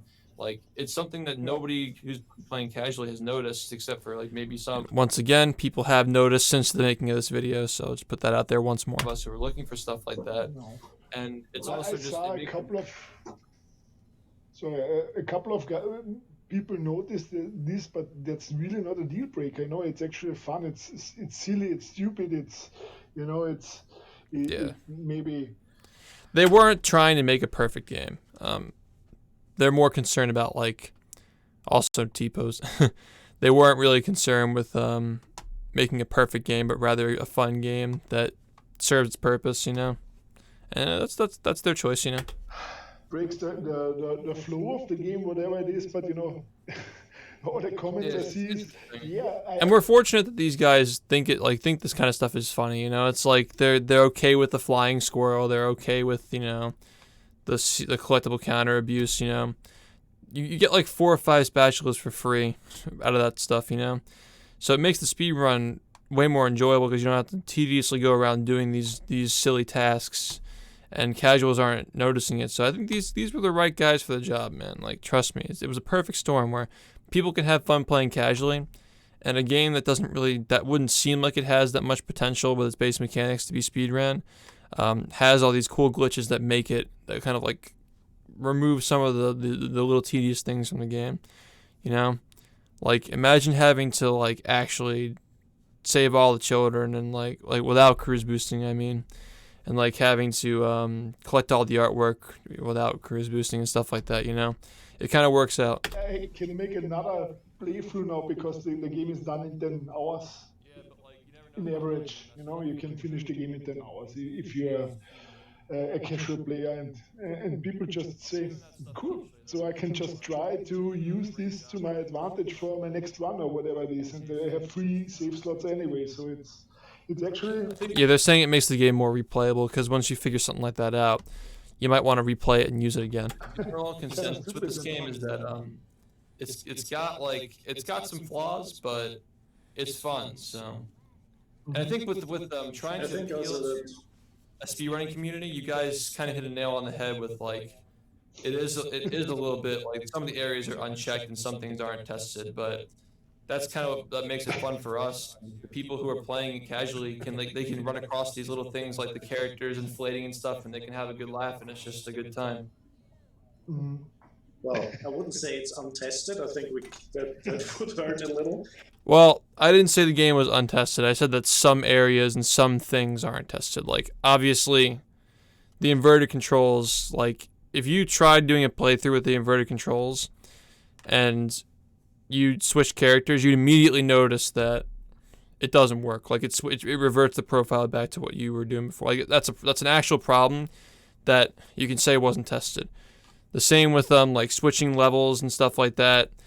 Like to get like Patrick and the pineapple, like obviously you shouldn't be able to go into the pineapple as Patrick, but like that wasn't tested, you know. It's like aspects of the game clearly weren't tested because it'd be obvious immediately if they were tested that this was an oversight. But I'm not saying they didn't test the game. Like they did test the game obviously, but there are specific parts of the game that weren't tested, and that's clear when you see stuff like that. But again, I'm not saying it's a problem. Like I think it's cool that some of that stuff made it in. Well, it is. I think you can never find everything on a complex game like this, but it's also, as you say, like, you know, most casual players, the reason I think why people just don't find these things is because, you know, the game is fun and you listen to the characters and you talk to characters. You want to play the game in kind of the normal order that it... Yeah, he's saying the same thing I'm thinking, is that people didn't find it because the whole menuing thing was like a lot of people don't play the game by menuing to each different area. Like they like walking to the different levels. They like walking to the taxi pads and walking to the different levels and stuff like that. So, I mean, if you factor out the map warping, like a lot of these problems aren't even a thing if you factor out the map warping and the menu stuff. Like the menu is responsible for the inverted controls breaking. The menu is responsible for the warping to the end of the game in the first 2 minutes. In the first 20 seconds, my bad. The menu is responsible for the collectible counter abuse, getting the different characters into the pineapple and stuff like that. Like, it's all responsible for stuff like that. So, yeah. What he's saying is that people don't typically use lag. Oh, we dropped some frames. It's fine. Just refresh, yeah. He's saying that people don't typically use the map menu to warp around quickly to areas. So, I mean, like, I think there he's admitting that, like, the map's not perfect, but a lot of people don't play the game that way, so people probably weren't noticing because they don't usually play the game with the map. So when you put it into that perspective, like, you know, it makes more sense. It's presented to you. And I agree. Because I think compared to normal platformers, you just have a lot of dialogue and a lot of story, which in most 3D platformers, you don't really have that as much. And it's, you know, it's also from... Is that true? I feel like most of the platformers I played do have that, but maybe he's referring to like the comedy aspect of it. Maybe he's referring to Mario specifically. Like Mario is not a very story-driven platformer, but there are plenty of story-driven platformers. I think he's referring to the more iconic ones, like yeah. They tried to put a story into SMS, and people complained about it. So yeah. From the TV series that you likely love very much, because who wouldn't? Well, yeah, but they did try it with Sunshine, but it wasn't received well because molding the world around the story kind of hurt the level design or some shit. I don't know. And then you just, you know, I think you just fall into the experience itself, and then it's natural to follow it in the way that it's presented. But is this game really a story-driven platformer? There's like an overarching plot. You know, Bowser steals the princess, kind of bullshit where it's like robots bad, destroy robots in final showdown kind of thing. This has like you talk to different characters to get missions from them, but like there's not like a central story around a lot of it, I don't think. But either way, like I think I'm trying to understand his point. It's just like, I don't know, it's hard to follow sometimes because like I feel like it's also a translation thing where like he might not be able to fully articulate himself because of the language barrier as well. And like I said, I've been looking around Twitch and YouTube and everybody. That was the thing also, like when I was at the studio, like we had some disagreements on stuff when I was working with them because English wasn't their first language and we were having a hard time understanding each other. So that could be another instance of like, I'm not really sure. I'm just not really sure what he meant by that, but it's alright. It's not a big deal. But he's been enjoying the game, so all I ever wanted out of this game is for people to enjoy it. Yep. You know, for me, I've been saying the whole time that, you know, this game is more for the community than it is for me. Obviously, I can nitpick the game all day long and find little flaws in it everywhere, but like that's just me personally, you know. Like it's not about me, it's about everybody else. for me, this game is more of a community experience where its existence is honestly a miracle for us. We never expected this to ever happen. And now that it's here, I've already know, talked enough all about we've that. cared about is just people who've never played before, who just want to play for the first time, getting into it and enjoying it. And I can say that I'm 100% satisfied with that outcome. Yeah. No, that's good to hear. Yeah, definitely. If people should have a good time with the games, they buy and play, and definitely Rehydrated is made for those It has been a people. lot of fun, like poking fun at the little decisions that have been made here and there with like the C needle counter, where it doesn't actually check to see if you've done everything and stuff like that. It's been a good laugh for all of us. We know you guys are crunched for time, so it's all in a matter of context. We all appreciate what you guys have done. Yeah, they were crunched for time and an engine I don't think they were familiar with, and then they got the bullshit this year to deal with, not being able to even work in their own studio. It's I don't know. It's a miracle the game even came out on time. So you got to applaud them for that. Yeah, that's We love the that's game. good. You know, It's very it's funny in a it's a funny game, you know. It's funny in multiple ways. I The was game seeing on actually is Twitter, hilarious. Like, you've seen all the funny stuff that like the whole Rehydrated moment meme came from the fact that this game is just wacky. It's comedy gold, you know. You run across a little glitch that just like I personally think it should have been delayed, but a lot of people didn't want it to be delayed. A lot of people just couldn't wait to play it. So again, like, I don't speak for everybody there. it's just funny how it even works. Like I was on Sand Mountain just like hitting robots. I jumped on the robot's head by accident. It just bounced me like 20 feet in the air and I just died. And I was in the middle of a speed run and I lost a lot of time on it, but I was still like it was still funny, you know. I was still laughing at it. It was a good time. I don't remember if I was laughing at it, but looking back on it, it's pretty funny. yeah, that's good. That's really good to hear. We also get this feedback. From It's also like, I don't take the speedrun of this game very seriously. You guys already know I'm just doing it for you guys, and I want to make tutorials on it and like help the community keep the game active and help establish its its itself, pretty much, like establish its culture and keep the game tied together with the original. Like, that's really why I'm playing it. I'm not playing it because it's my favorite game or I'm like super motivated to grind it, you know. I'm just trying to have fun with it, just like you guys are.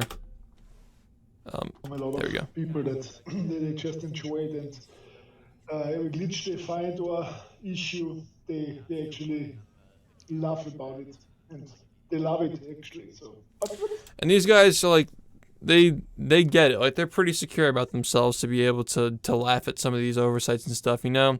We're fortunate that we have developers working on this where they're not like upset that we're finding these things and stuff like that, or like annoyed that we're trying to break the game. They think it's funny and they like it. You know, that we're all friends here. It's cool.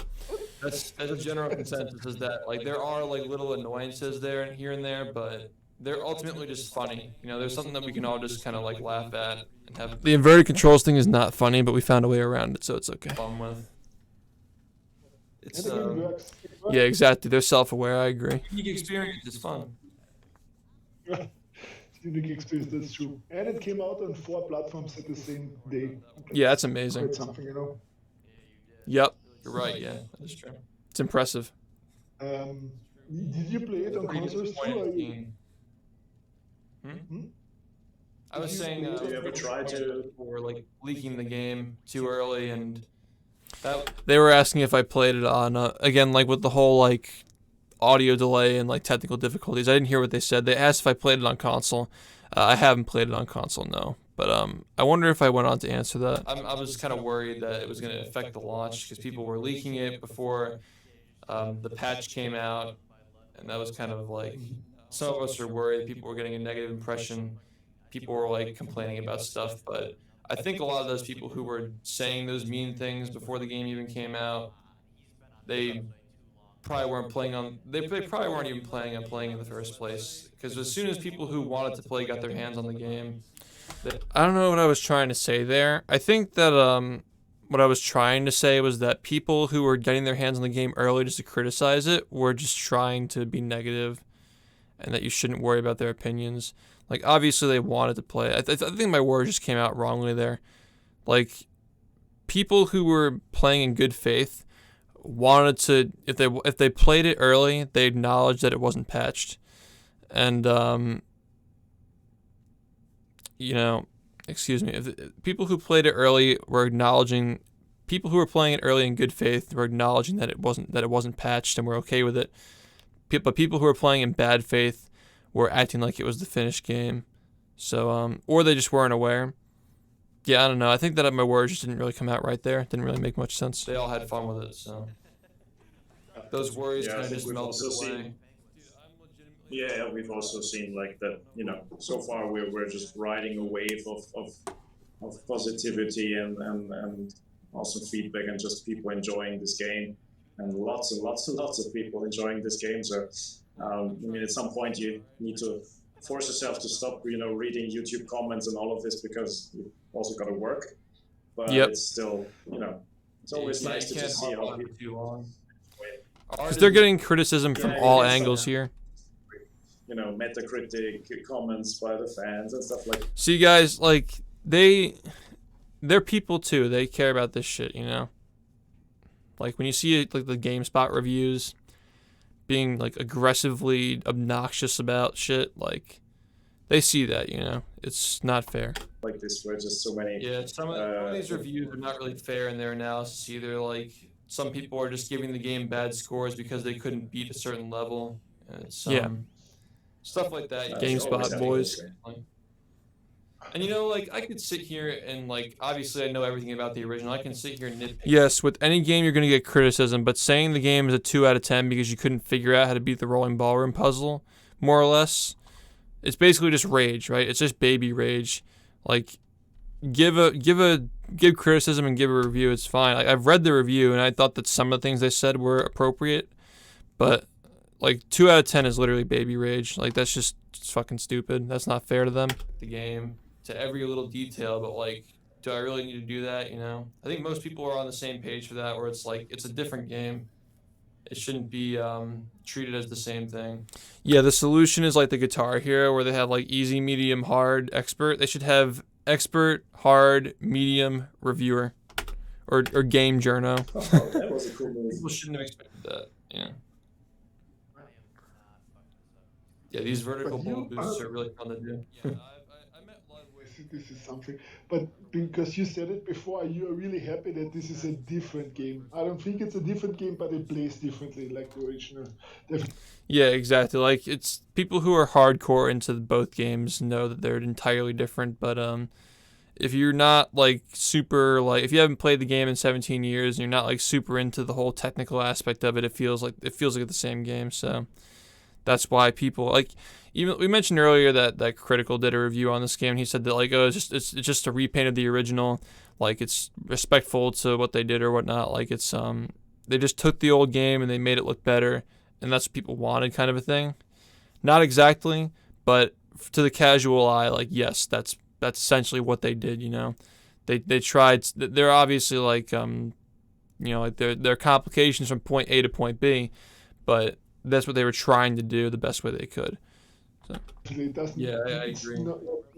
And we have to establish as well, it's on an entirely different engine, like Unreal Engine 4 versus Renderware. Like they're going to be differences, but you can, if you haven't played the game in like over a decade, you might not notice them. To the blind eye, people would think it's a repaint with new graphics and better animations for dialogue and stuff. But to us, the way because we know everything about it, it just feels so much different. And because you know. It's the same game to people who played it when they were kids, and I think just watching two speedruns side by side would tell you that as well. It's a different game to people who are hardcore fans. It kind of just worked out perfectly, really. You know, I mean, seeing how popular the game has become with not just casual play but also speedrunning in such a short amount of time, it's really it kind of just drives it home that you know we got exactly what we wanted. The more we think about it, the more we analyze it and like sort out our feelings and stuff, because when you're so attached to a game that you've been playing for so long, it's hard to take yourself out of it and kind of put yourself in a position to like accept something that's new and different. But the more you warm up to it, the more you realize, you know, it's a very positive thing. You know, you're about to see like in the final fight here, the strategies in this level are so different than the original, where there's a debug trigger you can just touch and end the fight instantly. In this fight, we actually have a little trick called Plankton Disable, where I kind of set this up and hit him at just the right. And here's making me realize as well, like most of this review, like we were supposed to be doing like devs react to the tricks. Like obviously the game is like mostly pretty casual, with some tricks here and there. So I liked that the space was kind of filled with talking about the game's reception and like community's impressions and stuff like that. Because we have a unique dynamic here where I've worked in the studio with these guys for 3 days. I got to see what they were doing. I got to make friends with these people. I've been talking to Martin. You know, he's been great too. THQ Nordic guy, by the way, if you don't know who he is, also in the call. Like we're all friends here, and we're all connected in some way. And here, me as a representative of the community, them as representatives of the publisher and the studio. This is a video where all of us come together and discuss the game's launch, essentially. And I think it's great that this even happened in the first place. Like this was a really great idea. So shout outs to Mark from IGN. It was a really, really cool experience. And I think this video, especially with the post commentary, is also going to be a great way to kind of tie things together and move forward with the game's development. Right time, so when I hit him, he can no longer hit me. And then we just do this little pattern where we just skillfully hit these buttons on the head in a certain order, you know, based on when he goes to sleep and whatnot, to do it as quickly as possible. Now I can understand that you needed hundreds and hundreds of hours to find all these things you have. Did working with the devs make you wish you had a career in game development? They brought it up at one point. They said, like, have you ever thought about getting into this field? Because, I mean, most of what we were doing, like, we were working the entire time. Like, they kept offering, like, do you want to take a break? Do you want to, like, go around see Vienna and whatnot? And I was like, nope, I just want to play the game for you guys. So they kept asking, like, a couple of times I think they asked, like, have you ever thought about getting into this field? And I pretty much just said, you know, I play games. I don't make them, you know. I just like playing games. But, I don't know. I'm not a computer scientist, and that's kind of what I told them is, like, I'm not really too experienced with computer science and game development and stuff, so I probably wouldn't be a great help. And they said, like, well, you know, you have good ideas, you know. You don't have to be that kind of a person to help make a game. So it's something I thought about, but I just feel like I need to know more about what's going on to help make a game. Like, a lot of the things that you've seen in here, like the little, like the sliding movement. Here's a little nuance with the sliding movement, too. Because the sliding and SpongeBob movement I did help with. But the problem is, when we did that together, it felt way better when I was there because we were programming it with a different analog stick programming that was a lot different. There were 8. Well, I don't have to learn because I have to stream and make videos and run a community. So let's just put that out there. Like, I don't have time for this right now. So when they programmed the movement and I was there, like, helping them change the values and stuff, the same time I helped make the camera angle for the game as well. We did it in like an 8-direction analog. So when they gave the full range of the stick, it made the movement a lot less, I guess, like, it made the movement feel a lot looser and a little bit too easy to move. Like, people have commented on the sliding being too easy to move around on. And at first, that was not, it wasn't like that at first, but it was a product of, like, when you're testing movement on 8 directions and you're setting it to feel a certain way, it's going to feel different than if you're playing on a full range and you have more control over it. So that's the reason why. It was just an oversight of, like, they had the same settings that we set while I was there, and when they expanded the range of the analog stick, it just became a lot more, like, it got to the point where you had so much control you could actually turn around on the slide and go in the opposite direction. So that's the reason why that exists, you know. Just little oversights like that. That makes sense.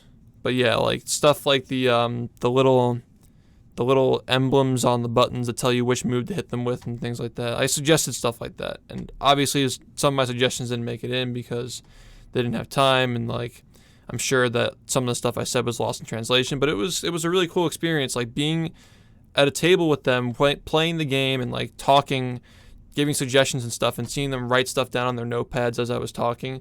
Like, they were taking all this stuff into great consideration. And as you can even see, like, the Robo Sandy boss fight was really fast and fun. So, I mean, like, people are saying it's too fast, and I agree. Like, for casual play, it might be a little bit too fast, but replaying the game, it's a lot of fun. I look forward to fighting that boss fight when I replay the game. You have to try out all the order of the And buttons hundreds and and stuff hundreds like of people this. too. This would never have been possible without all the people who find these things. It's all like different people contributing and collaborating and talking about this stuff to figure out what the fastest way is. And it's fun. It's like you're kind of making your own patches when you find a new trick and it's like, oh, this spatula is suddenly fast, and then we start doing that spatula, you know? It's like it keeps the game alive. Even like the original game from 2003, whenever you find a new little trick and a new little way to get a spatula, it's like the game entirely changes and just keeps it fresh and fun. It's like getting an How long update. has it been since there has been a new glitch found for the original? The latest major thing, well, because there are glitches found all the time, but not all of them are useful because the game is so optimized and so figured out that like you'll find something that's brand new and crazy, but it just doesn't save time because the fastest stuff is already found for a lot of things. But the most recent really fast thing that we found is a tech called vertical momentum storage, and you can activate that by pretty much like storing upward momentum from like floating tikis and like warping through levels. You can do it by like bouncing off, like rolling off of balls and jumping off of them. But again, like that, even that thing is like very limited in its applications because it's just it doesn't save enough time to be super significant, at least as of right now. So like, yeah, the original game is still not a solved game. We're still finding stuff, and it's still an adventure just like this one is. So it's fun to see both games evolve alongside each other. Both games are very active. People are playing both quite a bit. But the key here is that we're all allowed to enjoy what we want to enjoy. We're all respectful of one another, and we're all just having fun playing the games. And that's pretty much what it's all about in the end. Yes, that's a really nice sentence for the end. Now, because I hold think me, now brother. We only have 1 more minute to go, but yeah, excellent run. What do Thank you you. expect? Thanks for all your like as a representative of the whole speedrunning community. I think we want to thank you for all your input, all your energy during the development. Yeah, I mean, guys. you were already, I've always you tried to even keep visited the active, guys. you guys. It's important for people to know that you guys have always been on our side. You've always been in touch. You've always been watching. Obviously, everybody's got their own opinions on the good, the bad, the best, the better, you know, all that kind of stuff. But in the end, we all had fun playing it, and we're still gonna have fun playing it for years to come. And that's what so matters good. in the end is that, you know, replayability. We're all having fun with it. Awesome. Really, really good to have you. Thank you. So yeah, I thought it was a good video. What did you guys think? I thought it was good. I like how it's a different twist on the typical devs react thing. It shows how connected the community is, how in touch the developers and the publishers are compared to a lot of studios. It's not the norm. It's not the expectation, but this community once again exceeds the expectations all the time. So it's nice seeing that once again for all these people to be able to see live on the IGN channel. Because this premiered earlier today. I messed up the whole... I thought it was at 7 p.m. today here for our time, but it was at 7 a.m. For Mark's time. So that's why it was just so confusing. I'm like, I woke up and I'm like, oh, people already saw this. Okay, well, I guess we'll just do it anyway. We'll just talk about it. But I like that we got to like pause the video and go through it play by play. I got to give my full input on stuff and clarify things, and like, you know, post commentary is always fun. I want to do that for the documentary sometime as well. Like all 4 parts eventually when they're all out. Get on with like Loader and Jared and some of the other people who were involved in the making of it, and we can just talk about like our experiences with, you know, coming up with some of the funnies and stuff like that, and my experience researching and going back in the past of stuff that I've been involved in and talking about it. So yeah, I guess subscribe if you want more content like that and more content for the original game and Rehydrated as well. That's all I got. So yeah, for those of you guys who are still here, we're going to be doing more speedruns of Battle for Bikini Bottom Rehydrated. For those of you watching on YouTube, thanks, and I'll see you next time.